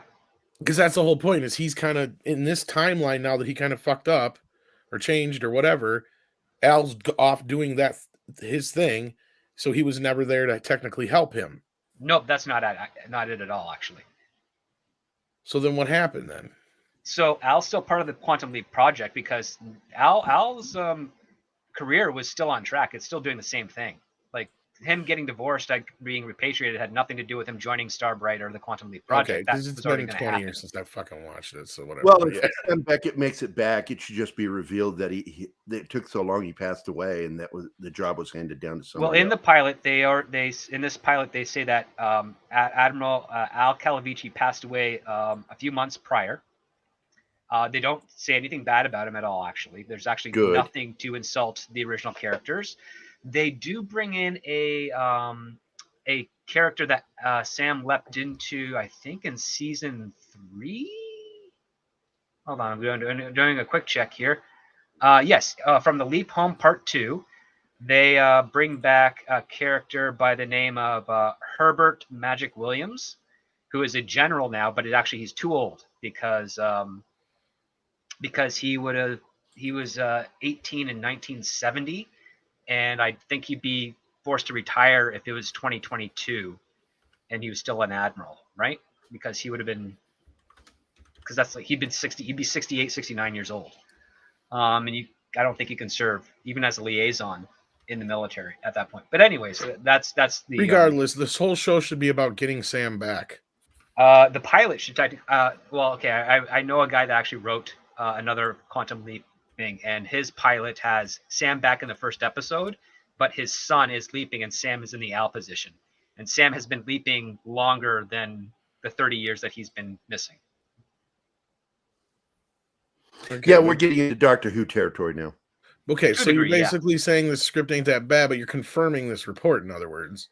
Oh, the report's accurate, but the script is not 100% terrible. It doesn't have blatant wokeness in it. Well, you know my rule, script. Tell me, you can put all your woke shit in there. Just tell me a good story.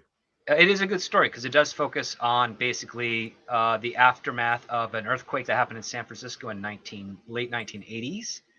And his mission is, the Leaper's mission is to go and make sure that his son doesn't die in the fallout of that. And that's what the story is about. And you're talking about the big one that took down the Nimitz Highway. Yes, I believe that's in Frisco. Yeah, in Oakland, actually.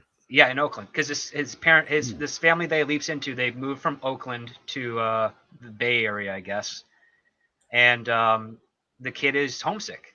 And when he finds out that his parents are getting a divorce, he runs back to his home, and that's where he dies. And so the hero of the story has to go back and save him. And I mean, that's very much of a Quantum Leap episode. Yeah, but to me, Quantum Leap is Sam. I don't give a shit about any of these new characters. I don't get it. And I'm kind of with you on that. But I will watch it to see what they do. I just watched the first 2 episodes. Well, 1.5 episodes of Bel Air. And by the time did that drop already? Yeah, and I've already gotten to like halfway point of episode 2. I've seen it get some pretty decent reviews, but yeah, but I don't like it. I think it's the excessive use of the N-word in every song.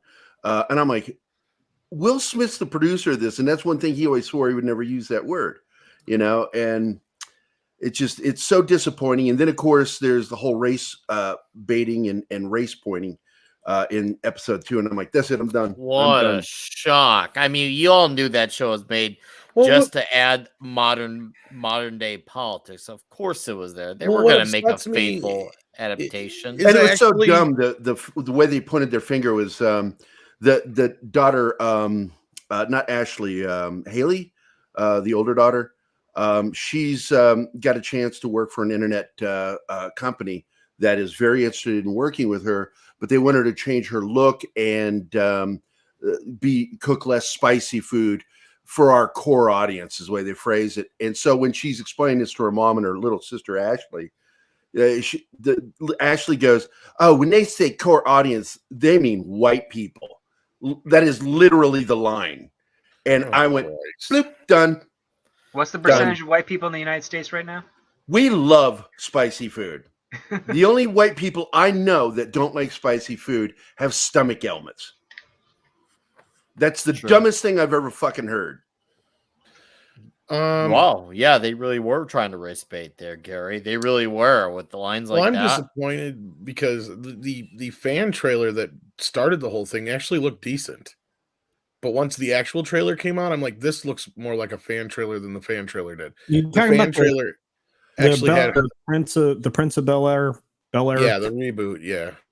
And what's funny is, everybody thinks this is Will's story, and it's not. It's actually the guy's name is Medina. He's Hispanic, and he lived in East LA. And when the shit went down, he went to live with his uncle and aunt in Beverly Hills. The original true story that this is based on. And and he ran into some of the same problems that they did in the TV series. They only changed it once Will was brought on to fit him because he's from Philly, and we'll make it easier for him to transition by making because he wasn't originally part of the show, that I know. No, originally no.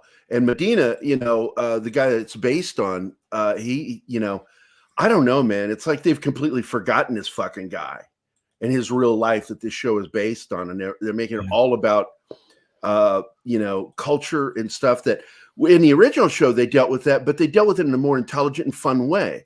This show is just sort of mean. Yeah, Will was able to draw parallels with his life. That's true. Yeah, but it wasn't the same. No, yeah. Because he was successful when he was 19. He was already making bank when he was 19. Yeah, to him, it was more about the culture shock of going from living in Philadelphia to being a huge rap star overnight, basically, and how he spent all his money in no time flat. And I remember because he said his dad said to him, "Because what you got so many cars for, boy? You only got one butt." And that's how he spent all his money in 1 year. And one of the big culture shocks for Medina was that his aunt was Hispanic like him, but his uncle was white.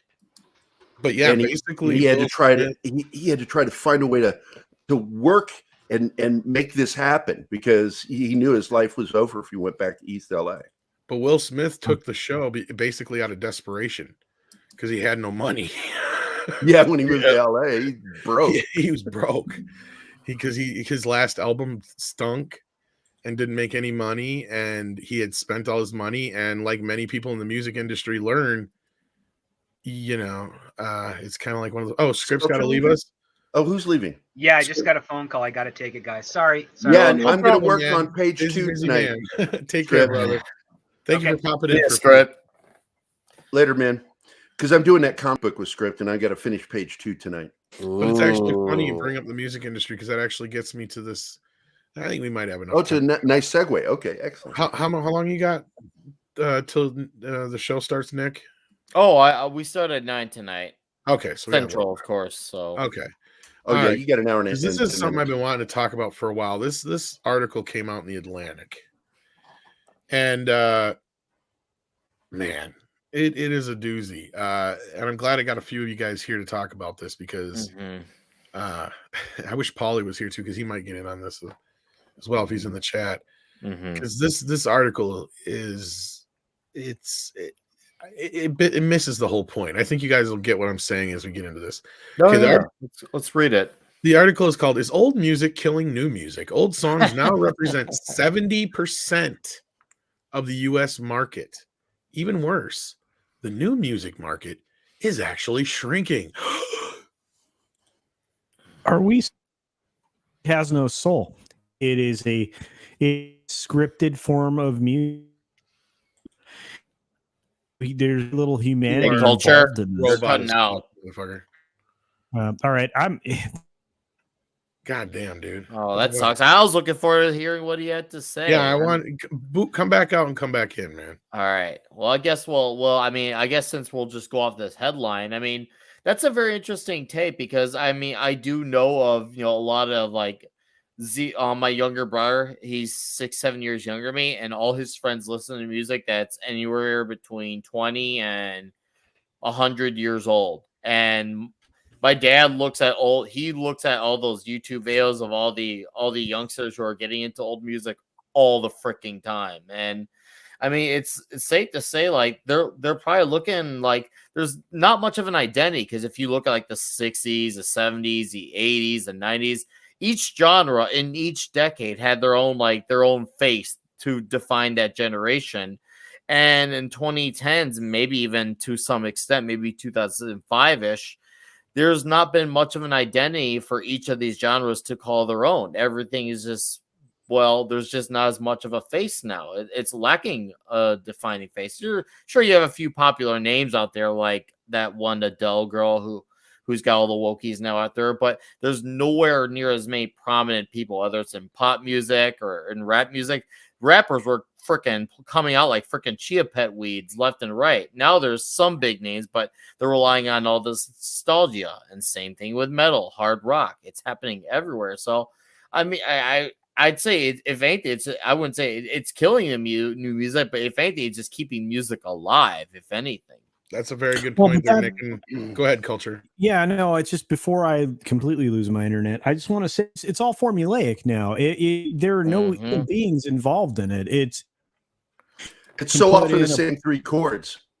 Yeah, well, it is. It is. They're using AI to create music that they sell, and the reason that it doesn't last is because it's soulless. You know, it lacks the human touch, and the lyrics are even weaker now than ever, and nobody tells the story with music anymore. It's we have an independent artist on YouTube that is making more quality music. Of course, he's a rap artist. His name's Tom McDonald. You may have heard of him, and he actually tells a story. He does what Eminem used to do, right? He tells a story with what he's doing.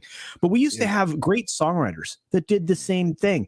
I mean, you look back at the Eagles and and all of these other older bands, right? You look at Moody Blues, ELO. You have them from every element, every generation. We're telling you a story. The Beatles were telling you a story. Oftentimes the story was very clear. The Beatles, well, not so much that as they reflected the era, I think, more than anything. They did, but here's the thing: that music still speaks to you. It doesn't matter if it's the era or not, and that's the problem. The inability to make something timeless because it's all manufactured. I think that's part of it, though. Is what I'm saying. Culture is, I think, a big part of it, especially in the last 20 years, is outside of a few rare exceptions. It's just there hasn't been an inspiring movement in music, right? You haven't had this, like, because that's kind of going back to what Nick was saying, right? Is because starting in the 50s with the original rock and roll movement, right? That progressed into the 60s, into what became like the British wave and all that kind of stuff, and then into the 70s it became the hard rock and what we call classic rock now.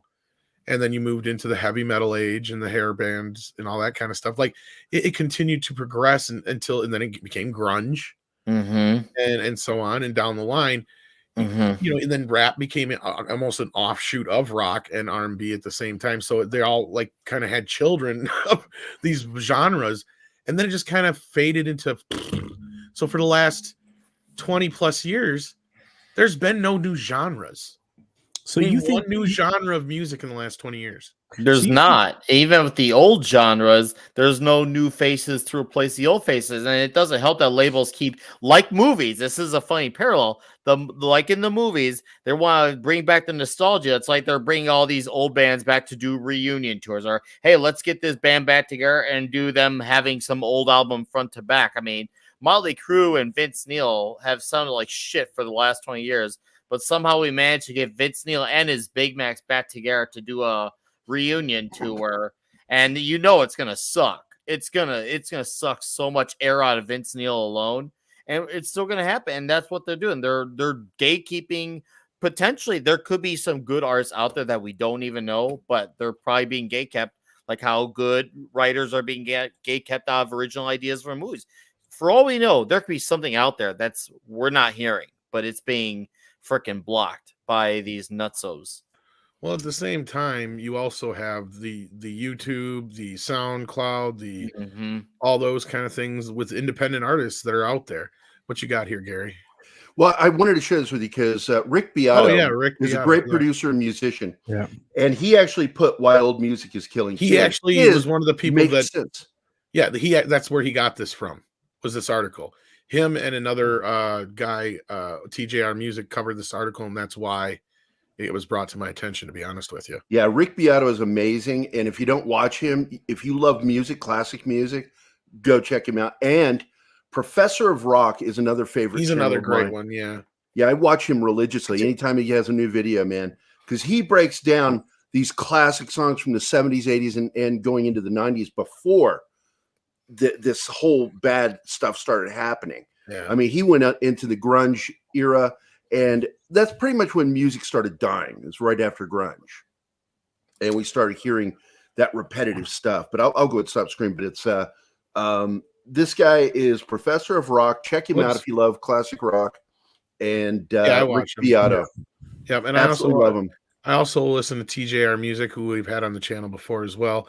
Before I actually get into this article, I want to ask Mike's opinion real quick on just the headline, and then I'm going to get into some super chats, and then I'm going to actually read the article. So, and I know we got culture for a limited time here. So, well, my perspective on all this, and I don't even know if you and I have ever talked about this, Tom, but my side job for the better part of almost 3 decades, starting in freshman year of high school, was I was a DJ on the side, like paid gigs. Yeah, you have brought that up. Yeah, 2 or 3 times a week, almost like there's rarely a period of time where I didn't do at least 2 to 5 gigs a month.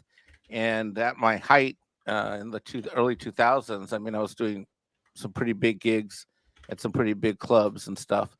And I've been a fan of all kinds of music. And you know, as old music killing new music, well, I think there's a couple angles to this. Number one is I've been finding myself drawn more and more to older classic music that I didn't even really like at the time. For example, I've never been a huge 70s rock fan, right? And it's well before my time. No, it is. It's well before. No, it's just I see what you did there. That's all. Because of the YouTuber, that 70s rock fan. That's all. Maybe you didn't realize what you said. No, I don't know what I just carry did. On. I don't know what I just did. All right, well, carry on. Oh, you mean my buddy? That 70s rock fan. Yeah. Oh my God. Okay, no, I wasn't. So Nick looks like he's from the 70s. Yeah. Shit, right? You know, and and more recently, just last week, I listened to, there were a couple, you know, Tom, on Mead Radio, you played a couple of like ballad songs, like from the R&B era that were on some soundtracks. I think one of them was off Boomerang. Another one was off of some other soundtrack, you know, where we used to get love songs. Oh, love yeah, ballads, yeah. Oh, I played right? the Spanish version of Boys to Men from Boomerang. Yeah. Right. That one. And Oh. stuff. And so the thing is that I think there's 2 angles to this. We can't get any new music because the structure of the music industry is fundamentally screwed and flawed and doesn't really provide the traditional outlets, which even though they were controlled by a lot of, you know, studio execs and certain labels, you know, they were really hard to crack, but at least we had a distribution channel that worked. At least we had a medium that, you know, when you looked at FM, AM, and you know, the distribution channels and CDs and all that, it worked at some level. At some level, it worked. And as far as old music goes, well, that's when music was music. The stuff that's being cranked out now, and I'm going to go back to the comment that I think Culture was saying earlier, the new music that comes out, it doesn't have a lot of profound things to say. I mean, just take, for example, the rap genre, right? Let's just take that genre. How it was prophetic and important what the lyrics were back in the 80s and 90s. Now it's F this biatch, F this hoe, blow me, doobie doobie da, right? Well, not just that, Mike. I used to make the joke when I would DJ, because I used to DJ back in the day too. I was like, shit, I can make half these songs. All you do is pick a body part and rap about it. Right. Like my left leg, my left leg, my leg, my leg, my leg, my leg. That was like every fucking song in the early 2000s. It's like, that's all they did. Right. Or here's another one. You know, I'll take a Mexican angle of an extended family. And your mother was your brother, and your sister was your father, and your daddy was your best friend's uncle's cousin. I mean, that's just random shit. Then there's modern country. It's like, please don't touch my brother. That's my job. This. Well, I don't know if country's changed much because I remember when I was a kid, there were two songs when I used to drive. When I used to drive around with my dad, he had a delivery. He had two jobs. He was he was security by day at UC Riverside, a cop, and early in the morning he would deliver newspapers. And I remember there were two songs. One of them was like, "She got big strong teeth, big strong legs, and I love her like my horse." And then there was, and I can't remember who sang that one. Then there was another one that went, that's classic country. There. Get the buns in the kitchen and the biscuit. No, get the biscuit. Wait, what's it? Get your buns in the kitchen and the biscuits in the oven. Hey, baby, I'm home and it's time for some loving. That's some classic country. Now, Yeah. country. That's now when is music was music. Well, you know what country is I now? got me old Phil, got sun coming up, I got cakes on the griddle. Life ain't nothing but a riddle. Thank God I'm a country boy. Thank God I'm a Carolina boy. Here's what country music is now. We'll get through this together, 6 feet apart. I shit you not. That's like a fucking country song. That's It what most probably of them are now. is. No, I shit you not. That is almost exactly Oh no, what it's the songs I actual. hear on a daily Oh, basis. dude, that's not good. Because like That's I live not in this good. area that is so shitty for reception. I've got like two choices for channels. It's either the oldies channel that plays the same 10 fucking classic songs I hear every fucking time, over and over, and they never play anything different. It's always the same shit. Or it's listen to the local station, which does mix it up, but they also have a country as their base. So I'll hear that shit sometimes. So that's basically what Dr. Coffin Nails knows what I'm talking about, don't you? No, not no achy breaky shit no more. It's all like, God bless us, America. We'll get through this together. Trust me. And then all that kind of shit. It's just all that. Yeah. I'm sure there's about 50 trucker songs I haven't heard yet either. But regardless, I'm going to grab these super chats because we had such a perfect segue from Gary. I jumped into the story without hitting the super chat, so I apologize. Edgy number 1 says, just had a horrible thought. Will Sonic 2 get chopped at the kneecaps and put onto Paramount Plus after a few weeks? That would be dumb. No, I don't see them doing that. Edgy number 1. Maybe the 45 to 90 day window, but they can't afford that. Paramount has not been one to jump to putting their movies on streaming, or they would have done that already with things like Top Gun and a few others if they were that worried. What do you think, Culture? I agree with you 100%.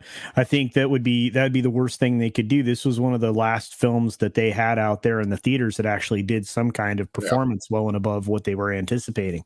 Again, the change in character design, the fact that they went out and they were fan pleasing, that's something Paramount desperately needs. They need successful properties, and this might be one of the last ones that they have right now. So I don't think they'll do it. No, I don't think so. Unless anybody else disagrees, I think we're going to move on. Goddess of Whim says, wow, sounds like a great show at work, so I'll have to listen later. That Rescue Rangers trailer hurt me too, Nick, unlike that Strange trailer. Yeah, the Strange trailer was great, Goddess of Whim. Hopefully you get to listen to this later, and thank you for the support as always. We appreciate it when you can make it here. Sorry you had to work, but hopefully you get to catch up on this later. I'm sure ActionCom will do the timestamps like he always does, which is amazing. Thank you for that as well. I just want to say that. But thank you for being here earlier, Goddess of Whim, and we appreciate your support. Mecha J says Santa Inc. was a preview of the type of thing Rogan's TMNT is going to be. Oh, yeah. I have zero faith in Rogan's TMNT. None.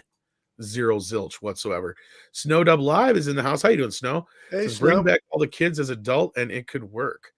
I think he's talking about Christmas Story. Yeah, he's talking about Christmas Story. And that's basically what's happening, and that's where I was kind of like, I'm willing to give this a shot.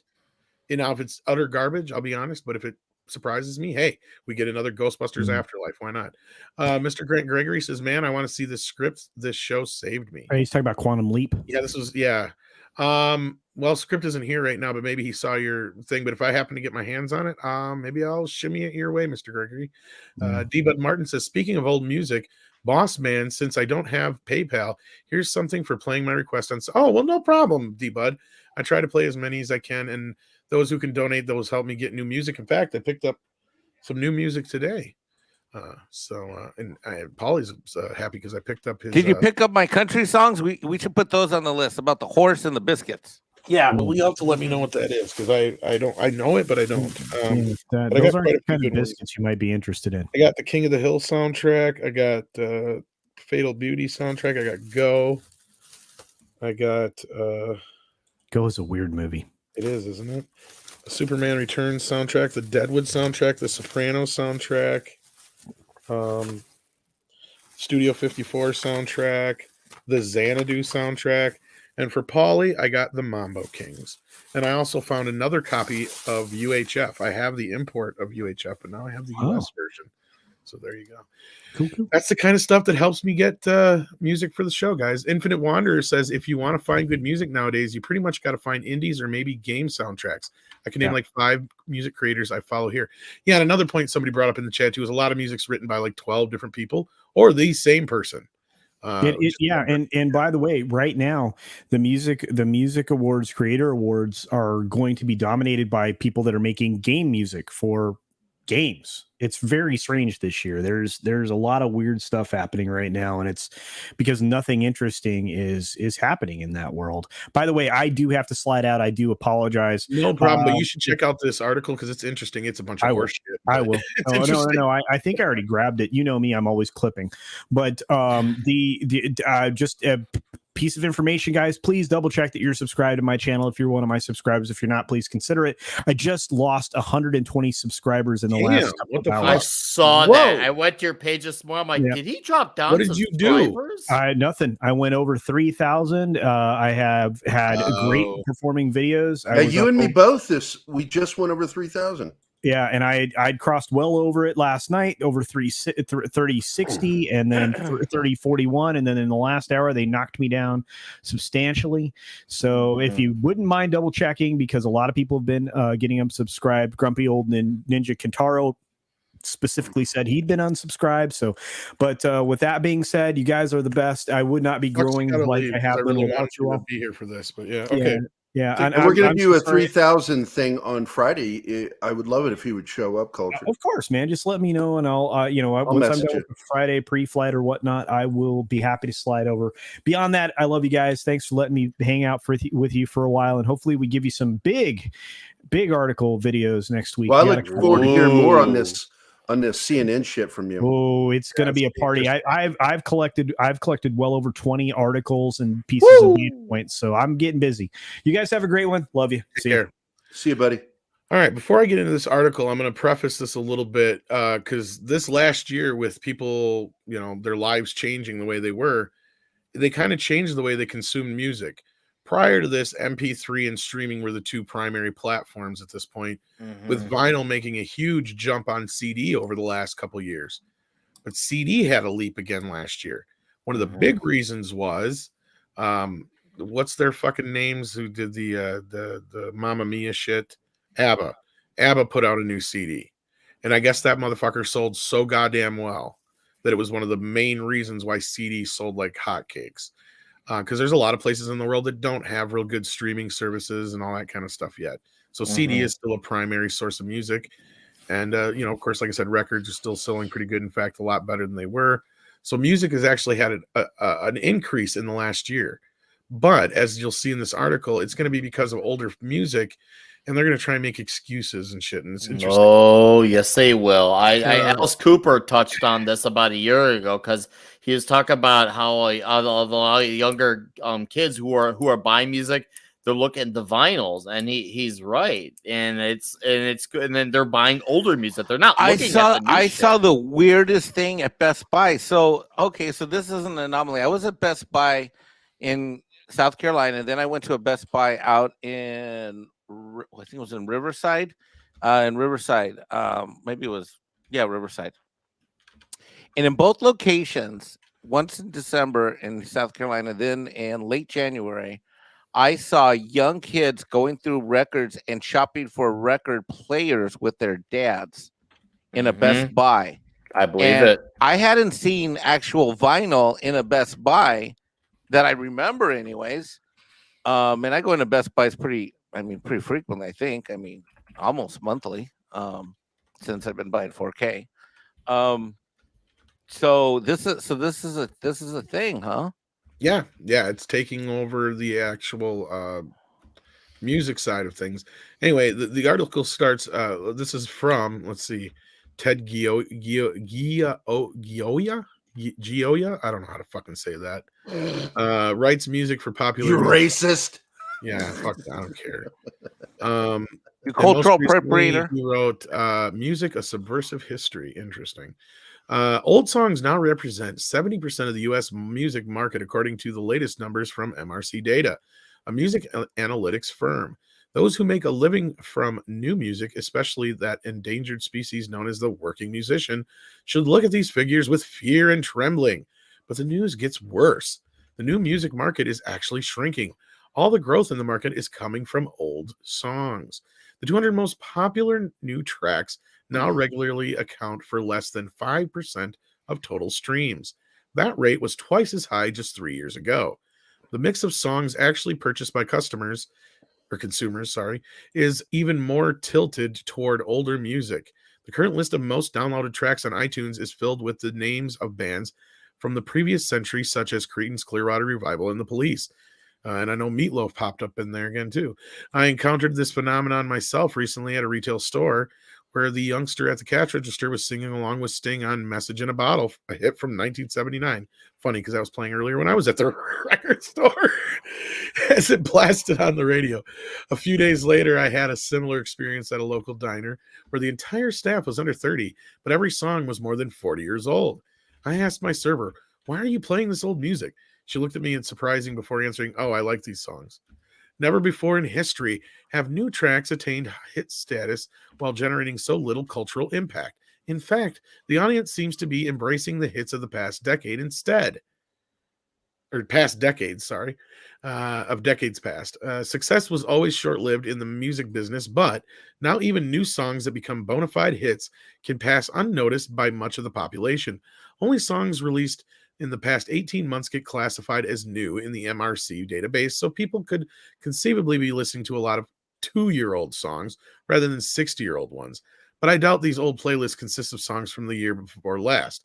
Even if they did, the fact that would still represent a repudiation, of repudiation. Repudiation. Thank you. Of pop culture industry, which is almost entirely focused on. I got to make this bigger for another thing too. There we go. Which is entirely focused on what's happening right now. Every week, I hear from hundreds of publicists, record labels, and band managers and other professionals who want to hype the newest thing. Their livelihoods depend on it. The entire business model of the music industry is built on promoting new songs.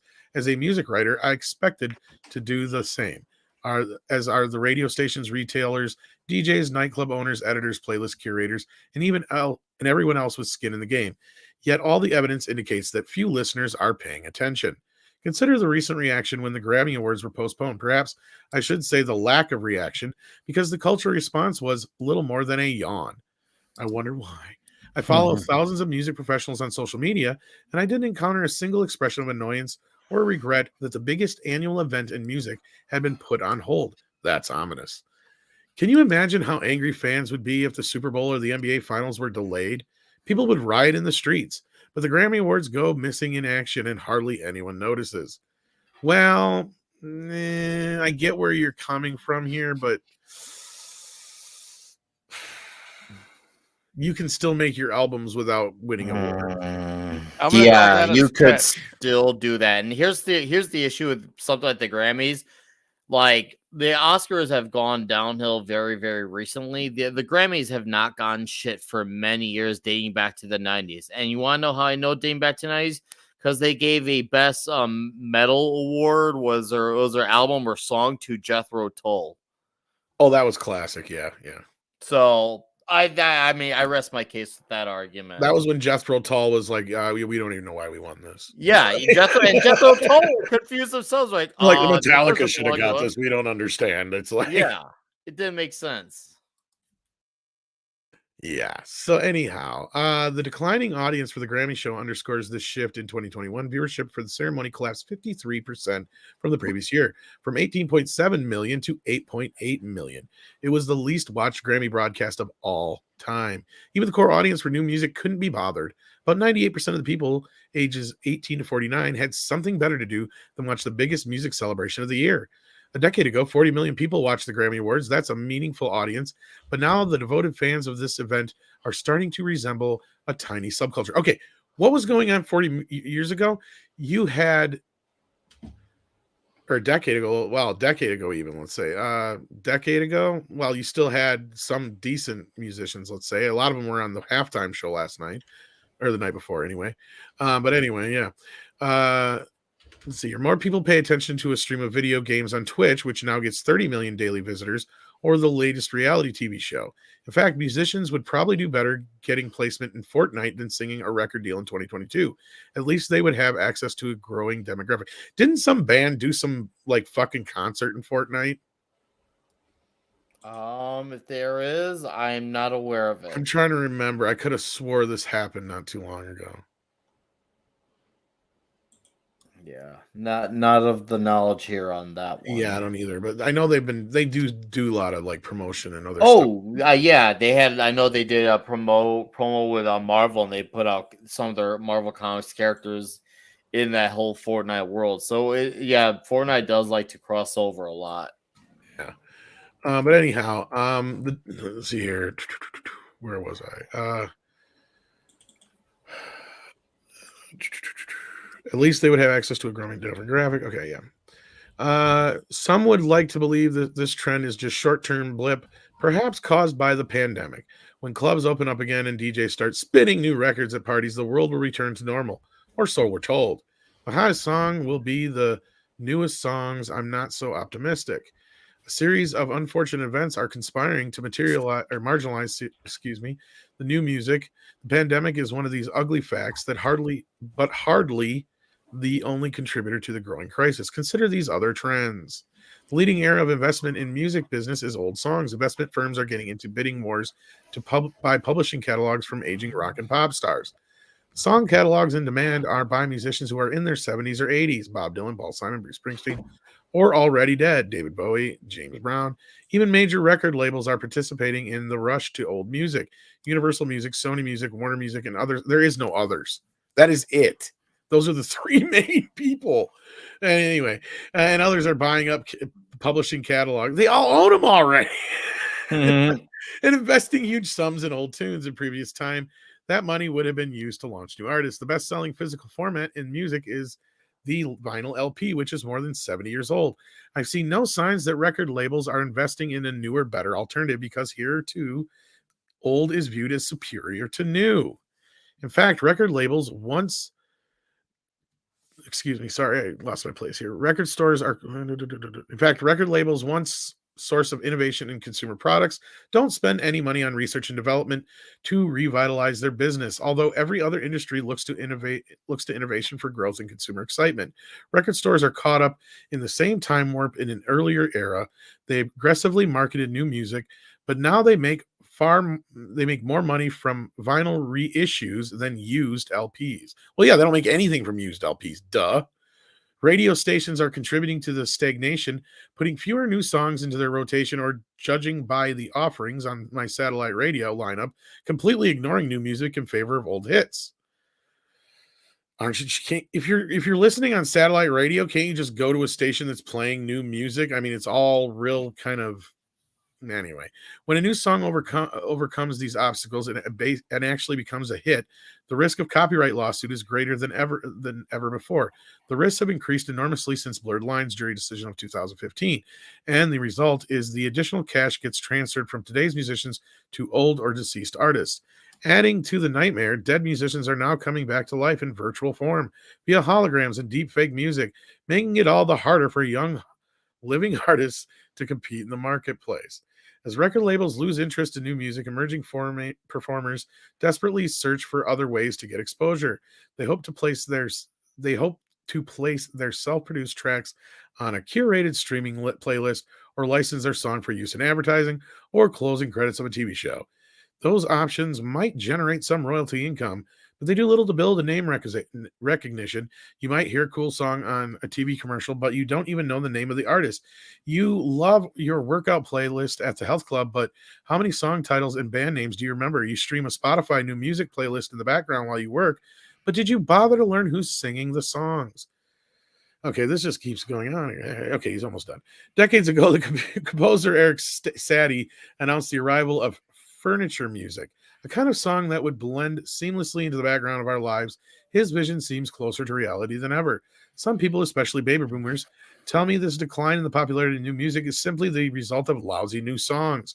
Music used to be better, or so they say. The old songs had better melodies, more interesting harmonies and demonstrated genuine musicianship, not just software loops, auto-tuned vocals, and regurgitated samples. There will never be another Sondheim, as they tell me, or Joni Mitchell, or Bob Dylan, or Cole Porter, or Brian Wilson. I almost expect these doomsdays to break out in stirring rendition of old-time rock and roll, much like Tom Cruise in his underpants. Oh my God, this is still going on. Oh my God, how much more of this? Okay, fucking A, dude. You got way too much in your... He made his point. He's full of shit. Look, by I a can lot. like his little breakdowns here. Like, we can get into these here. This is the main bit anyway. Look, the biggest thing, let's face it, music fucking sucks now. Period. Like, that's the number one problem. You have artists who are not talented. Let's be fucking real. 2, you don't have MTV anymore. MTV was one of the bigger drivers of that era of music, right? That they're going to. Hell yeah. And then if you go to the 70s, it was FM rock, right? Like, and that kind of stuff. So there was a group of people who were actually interested in the music and the artists. But look at who a lot of these artists are now. You got Kanye, he's been around for over 20 years. You got who else? Well, as far as Taylor modern, Swift, she's been around for almost 20 years. Yeah, that's what I mean. They're writing on the consider a new artist. Yeah, Billie Eilish is the closest I can think of as somebody who's actually broke through and is a successful young new artist. And how many years is she going on now? At least 5-6 years now. She's gonna be hitting a decade, I would think. I mean, I'm not terribly insanely knowledgeable on her, but I know her name's been around a bit now. So yeah, but if you think about it, I know the last year or two, obviously it's hard to say because of the whole China virus. But if you take not even last year, but last few years, I mean, have we had any real breakthrough artists? As far as like pop music goes, no, not really. Because I mean, you had that Greta Van Fleet band that was becoming big. They were basically just a Led Zeppelin like rip off to the T. And they were and they're playing some decent sized venues. I mean, Ghost is a bigger band. I do like Ghost. They are basically a bunch of guys who dress up in a bunch of like black suits, and their singer looks like a evil pope. And Ghost, actually, they covered an ABBA song. I think it was "I'm a Marionette." I can't remember which one it was. But would you even consider them mainstream though? That's my thing. Like, I have no idea who Nick's talking about. I know who he's talking about, but that's the thing. Yeah, I would. Ghost headlines. Ghost just played the Allstate Arena out here, which is considered the official arena that like a band like Slipknot plays. Which I didn't know Ghost was that big. I thought honestly they were smaller, and I don't know if it's just that the venue's available, but Ghost is headlining that type of venue. So. And I like them; they're catchy. And, it's obviously got but my point is you don't hear them on top 40 radio and shit. Though. Yeah, to be fair, I couldn't tell you what's on top 40 either. That's what I'm saying. You've got like The Weeknd, you've got Drake. I see in the chat there. Who else you got? Like half these rappers, I couldn't even tell you their name. They're all mumble rappers anyway. Drake's going on 10 plus years too. Oh yeah, I was right. It was I'm a Marionette from ABBA. There you go. And Echo 3, now Disney didn't buy MTV, just they killed themselves. And I know they've been dead for how long? Like they've been dead for almost like 20 years now. And this is how I know. Because when I worked in the video store, okay, so this is like 15 years ago almost now. Damn near. Yeah, because previously Viacom owned MTV. They still do. But here's my point is I was sitting there talking to a lady about something, and I don't even remember how it come up, but music videos and MTV had come up and we were just chit-chatting. And her kid was standing there, and her kid goes, "What's a music video?" And we both looked at each other, and we're just like, "Oh fuck, we're old." And so we both like, well, there's this channel that used to play music, MTV. They actually used to have music on. We were like trying to stumble to it, and then finally the mother goes, "You know those videos, like where they have the music and then they're singing." And he's like, "Oh, like I watch on YouTube." And we both just like, "Yep." That's it right there. That's what happened, right? Like there's that part of it. You're so scattered now. You can basically, there's no collective. like between satellite radio, this is the other thing, between satellite radio and this in the advancements of the internet and things like Spotify and all that kind of business, we have become so self-consumed with our own music. That's why I love doing Mead Radio, right? It's a communal thing. Even if I got 20 people listening, I don't give a shit. At least it's 20 people who are all listening to the same thing and having a communal experience. We don't have that anymore. I remember when we were kids, and I'm sure y'all can probably relate to this, except for maybe Nick because he's a little young yet, but he can still probably in some way. When we were young, your day consisted of going to school, doing your activities after school, hanging out with friends, whatever, doing your homework. But then when you're doing your homework, you were listening usually to whatever the local top 40 station was. And we all were at the same fucking time. Let's see. I was doing that to an extent, but with or watching MTV or whatever. Yeah, I was doing that with like thrash metal. I get the boys together after we did homework, and we would put on thrash metal. Before you know it, I put on Exodus or on like you said, 40. you would get together and listen to music together. Yeah. Oh, it was great. We'd even get the lyric sheets out. We'd look at the lyrics, slam our beers, scream the lyrics in the room. Before you know it, holes were in the wall.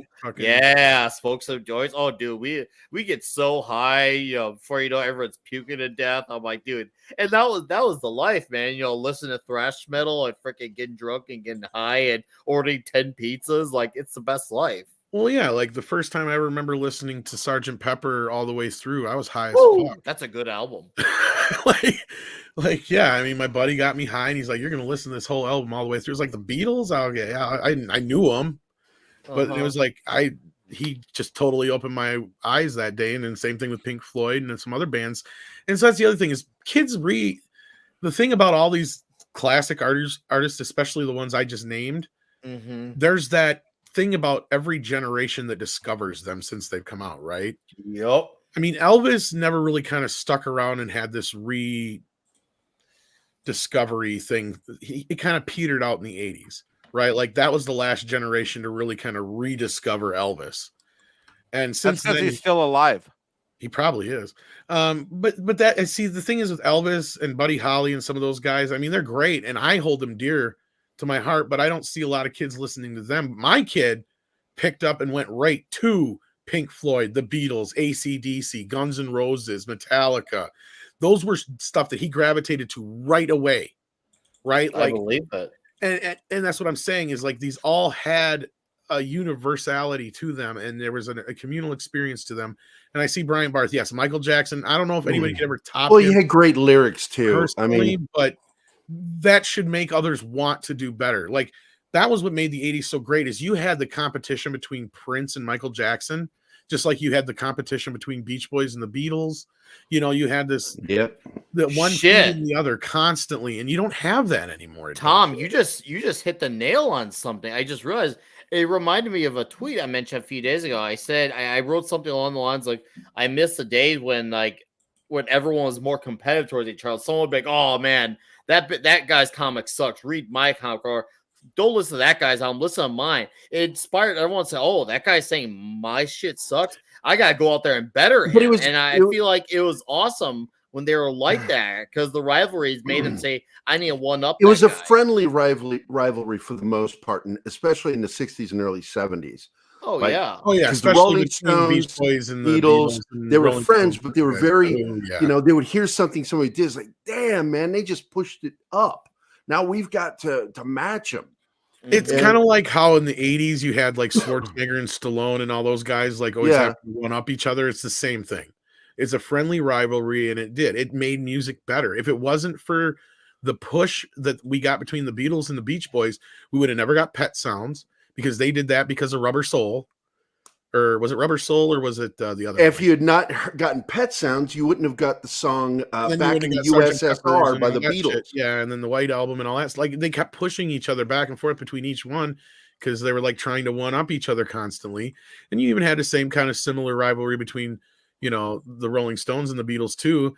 And there was always that thing because one of the Rolling Stones first and it's still going to today. Yeah, because Paul McCartney just recently said, they were we've always been better than them, always. It's like, oh, and I think I don't know if it was that, like, it was an interview I heard with Paul McCartney where he was talking about like they've never been able to live down the fact that Revolver, that's the one I was thinking of, Dr. Coffin Nails. Yeah, it wasn't so much Rubber Soul as Revolver. Thank you. Revolver. But like Rubber Soul and Revolver are almost like volume 1 and volume 2. And George Harrison. Oh, I agree with you because they were very similar thematically.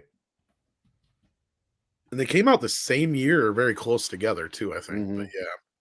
But no, like you had that push, and then you had in the 70s, you had Pink Floyd and you had Led Zeppelin, and you had all these guys that were bringing new kind of sounds that, like, you know, were introduced in the late 60s and stuff with the you know, the heavy metal sound that came in, and it was different and it was new and exciting. And then that, you know, spawned the Hades hair bands and stuff like that. And it was just, it was like I said, you had this continual feeding into the next thing. Even rap kind of stalled out.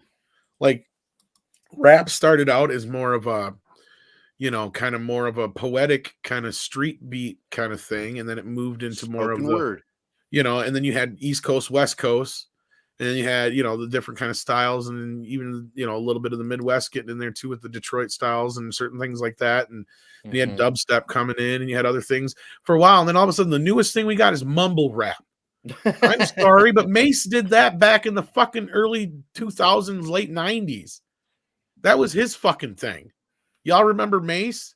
Yeah. Like, that's nothing new. Y'all are not inventing anything new now. None of this is new. And you know, they're all those newer musicians. They're borrowing off shit and samples from old shit. They know it themselves that the old shit is better. See, I blame Puff Daddy for that, because we had an era where rap music was, you had guys like DJ Jazzy Jeff and all these other guys that, you know, the actual DJs would sit there and mix 2-3 songs together to where you wouldn't always be able to tell what the fuck they were mixing. You'd have to literally go into the liner notes to see exactly what it was half the time. Then you get to Puff Daddy and he just fucking sits there and loops and fucking steals the chorus.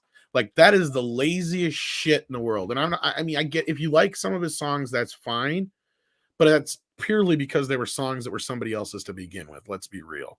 Our early REM was mumble rap. Actually, I can understand most of the words in their shit in comparison. Yeah, Kurt Cobain is more mumble rap than mumble rock. Mumble rock. Yeah. Fucking Kurt. I mean, I don't think that a lot of these artists today, these kids, are getting any inspiration from the classic stuff at all.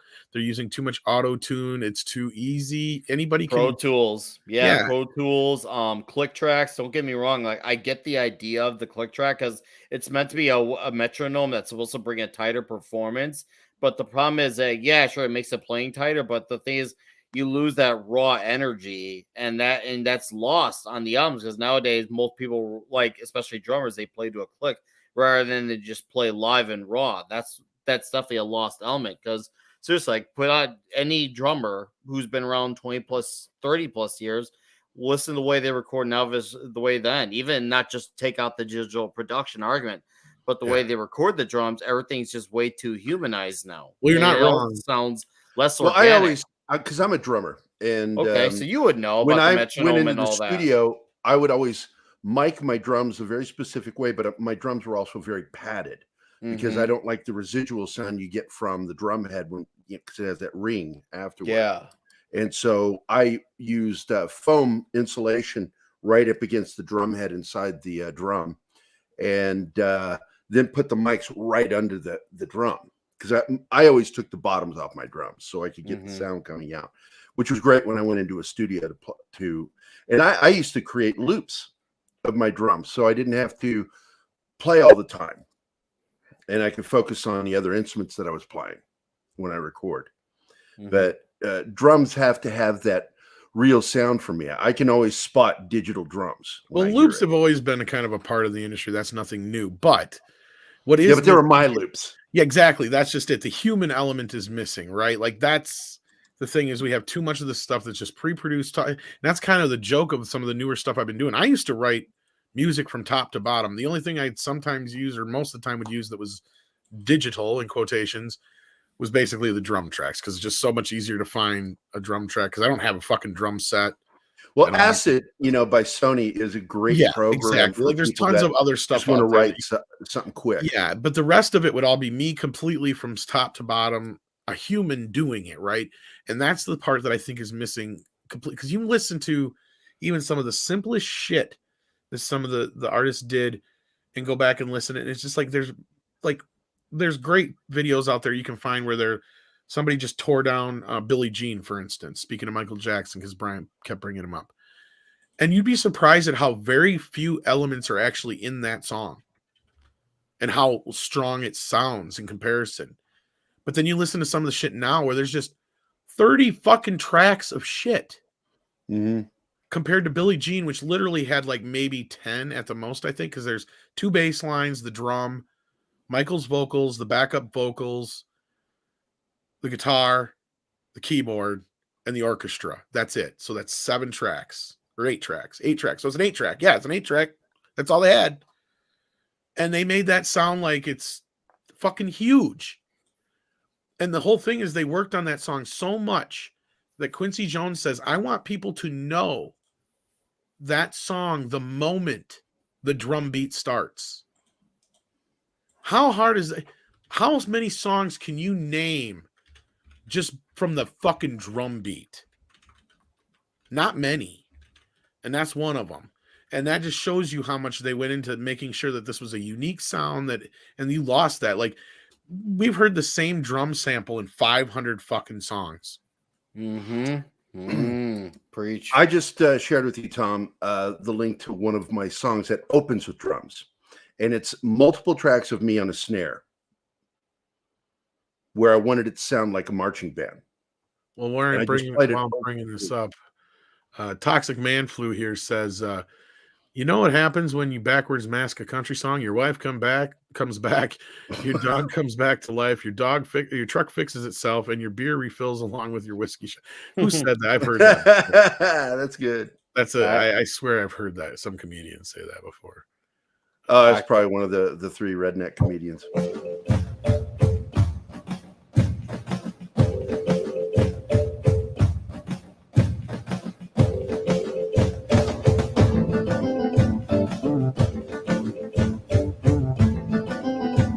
Sounds better on my end, I'm sure, but yeah, that's nice. See, and even though you're using digital instruments, it still has a human element. That's a real drum.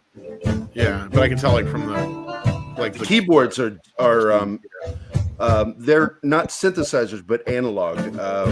It was a rolling keyboard, and it records real instruments. Right. So I was able to play the natural instrument back. And I could make my own. It was really good. Because synthesizers wear me out. I don't know about you guys when you're playing. Well, I just hate repetitive shit in songs anyway. And yeah, That Thing You Do is another one of those songs that they had to make sure that it was memorable. And not only that, you didn't get sick of hearing it because it plays like 6 times. Multiple times in the movie. Yeah. That was the biggest challenge they had, is like making a song that wasn't going to get annoying. Monotonous, but be catchy at the same time. So that's a tough balance. It's easy to make something like that can have a catchy little jingle to it, but then that's what it becomes, is like a jingle, and it gets annoying after a while. But yeah, I thought that was an interesting article, and I'm sure there's a lot more we could talk to about. In fact, we can probably do a whole show on it. Just talk about music in the music industry, because when we were, because I'm 10 years older than you, but the late 70s going into the early 80s was my music, from the Police, Elvis Costello, and then Genesis. I was a big Genesis fan. Loved the Beatles. Hated the Stones. I was never into the Stones. But I liked some Led Zepp.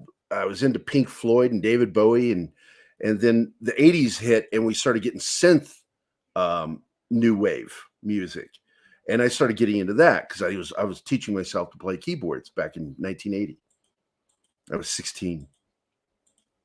Nice. Well, we're going to start wrapping up here, so Nick has some time to relax before his show, which starts in just under 20 minutes. We're going to share the link for that as soon as he shoots it my way here.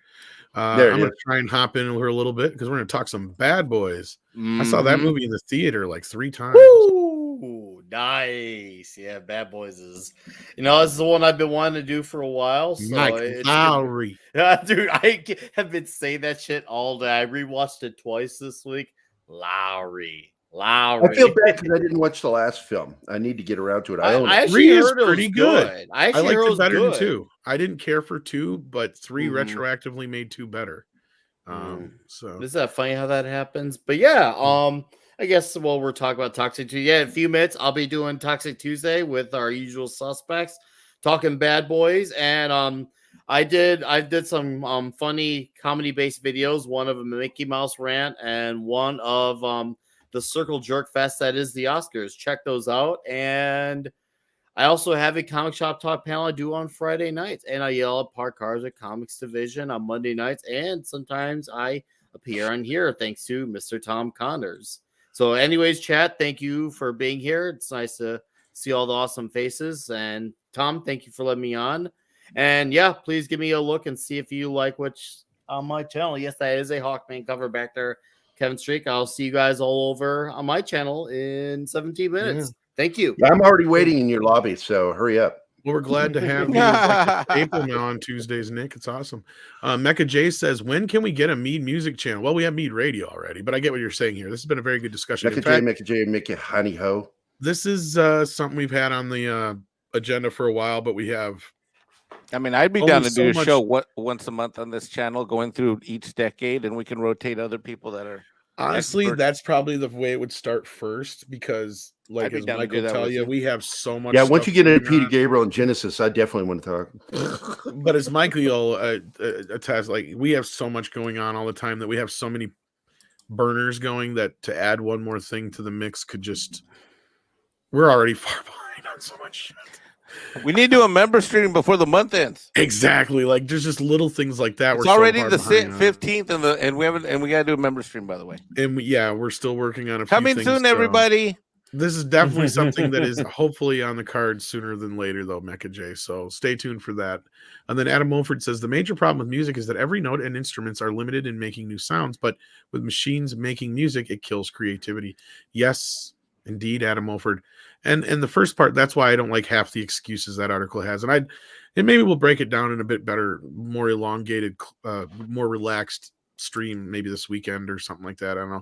Maybe I'll get like Nick and that 70s rock fan and some other people together. Love to do it. Yeah, and we can break it down a little bit more. But Mike, you got anything going on that you want to plug before we go? Tomorrow morning, I'll be on Captain Trek early in the morning. Check him out, sub his channel. We're going to talk about some stuff. And then tomorrow we got Latino Slant tomorrow evening. And then, of course, Midnight's Edge in the morning at 9. Yes, indeed. And 9 Pacific, noon East Coast time. What do we got going on for Midnight's Edge? I don't want to make any promises, but Chris Gore might stop by. Oh, sweet. Yeah, so all right. We'll and then unbelievably, I am releasing a video. You will never guess what came in the mail. What? Well, I released one this weekend of my opening. I loved your opening of the Ghostbusters. That is really? Did you? I thought it was a little quirky. No, it's hilarious. It makes me laugh every time. Because you're such a little kid. Sometimes I get excited, like I like it. I love it. Oh, and if Jeff C is still here, I just want to say thank you again to him. And so on my channel, I've got so I ordered something custom made for me about 2 months ago, maybe 2.5 months ago, and it finally came, and it is a real life-size rabbit chicken. Oh my God! Who sent you that? Where did you get that? He was in here earlier. I don't know if he still is, but I want to thank him again. He helped complete my collection. This is the last one I needed for Ghostbusters. Yeah, I was going to order that for my kid. I got to order that. It's at Target. It's an exclusive. So that is so cool, dude.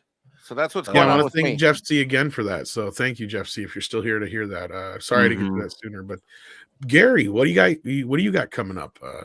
Well, on Friday we got our mutual friend Cameron Pash is joining us. He got a hold of me and wanted to come on. And I'm like, fuck yeah! But then we passed 3,000, so we're going to extend past his visit and continue doing the show to bring people in for our we broke 3,000, so it'll be our 3,000th party.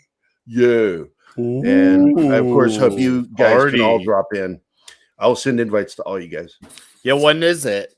Friday afternoon. Our show starts at 1:00 Central Time with Cameron. Oh, you're on Central. Yeah. Oh, I'm on Central too. Oh, perfect. Okay.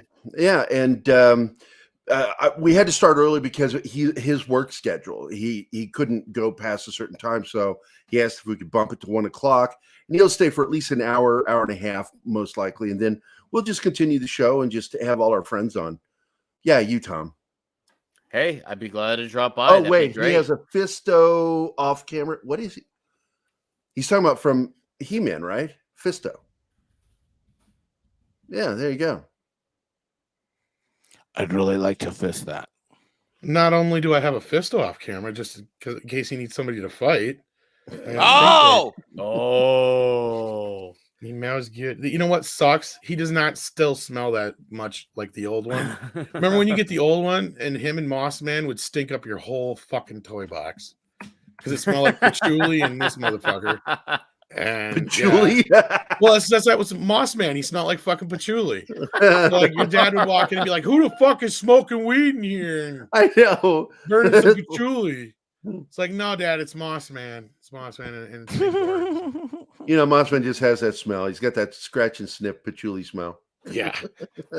And I got Webster hanging over there on the Turtles machine right now. Oh, you're off camera now, so we don't know what you're pointing at. No, you can't really see it probably. No, but I found another Man-at-Arms the other day in the wild. So I opened him up too. I got a whole bunch of them up there. This is my proudest toy. No, I got to get him cleaned off so I can actually Here you play go, him. Tom. This is my proudest toy, the 12-inch art ultra realistic Harrison Ford. It belongs in a museum, Gary. It does. I love this thing. It sits with me all the time. I even say goodnight to him when I go to bed. But I'm a dick. I say goodnight to him. I say goodnight, Han Solo.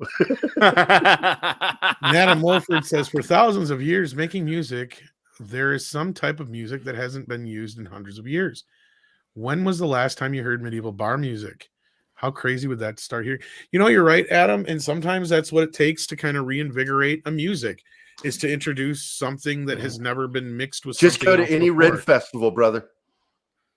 But yeah, I know, like there's this popular thing lately, Adam, you might get a kick out of this, is like they'll have like this medieval music to like the new songs done, well, not new, but like, you know, classic rock songs and other pop music done in medieval type songs. They're fucking hilarious. And they're actually kind of catchy sometimes. So you might want to check that out if you haven't already. Remember when they released like a billion years, what was it, 3 decades ago, I think it was, they did the Gregorian chants against yes. Oh yeah. Electronic dance beat. The Gregorian monks. Yeah. That's what we need now. We need Padre Espiritu Santo. Well, just so you know, 2 albums back, Sting released a solo album that was nothing but music from that period. Okay, I was kidding. Interesting. I wasn't. All right. Well, let's get the hell out of here. What do you with that? Oh, and Saturday morning. What about Saturday morning? You got a bored corgi? Keith and I are going to do a breakdown of the Daniel Craig films and explain why it's not part of the franchise, but is its own alternate universe. Gotcha. Yeah, you asked before we roll out. I haven't seen those. So.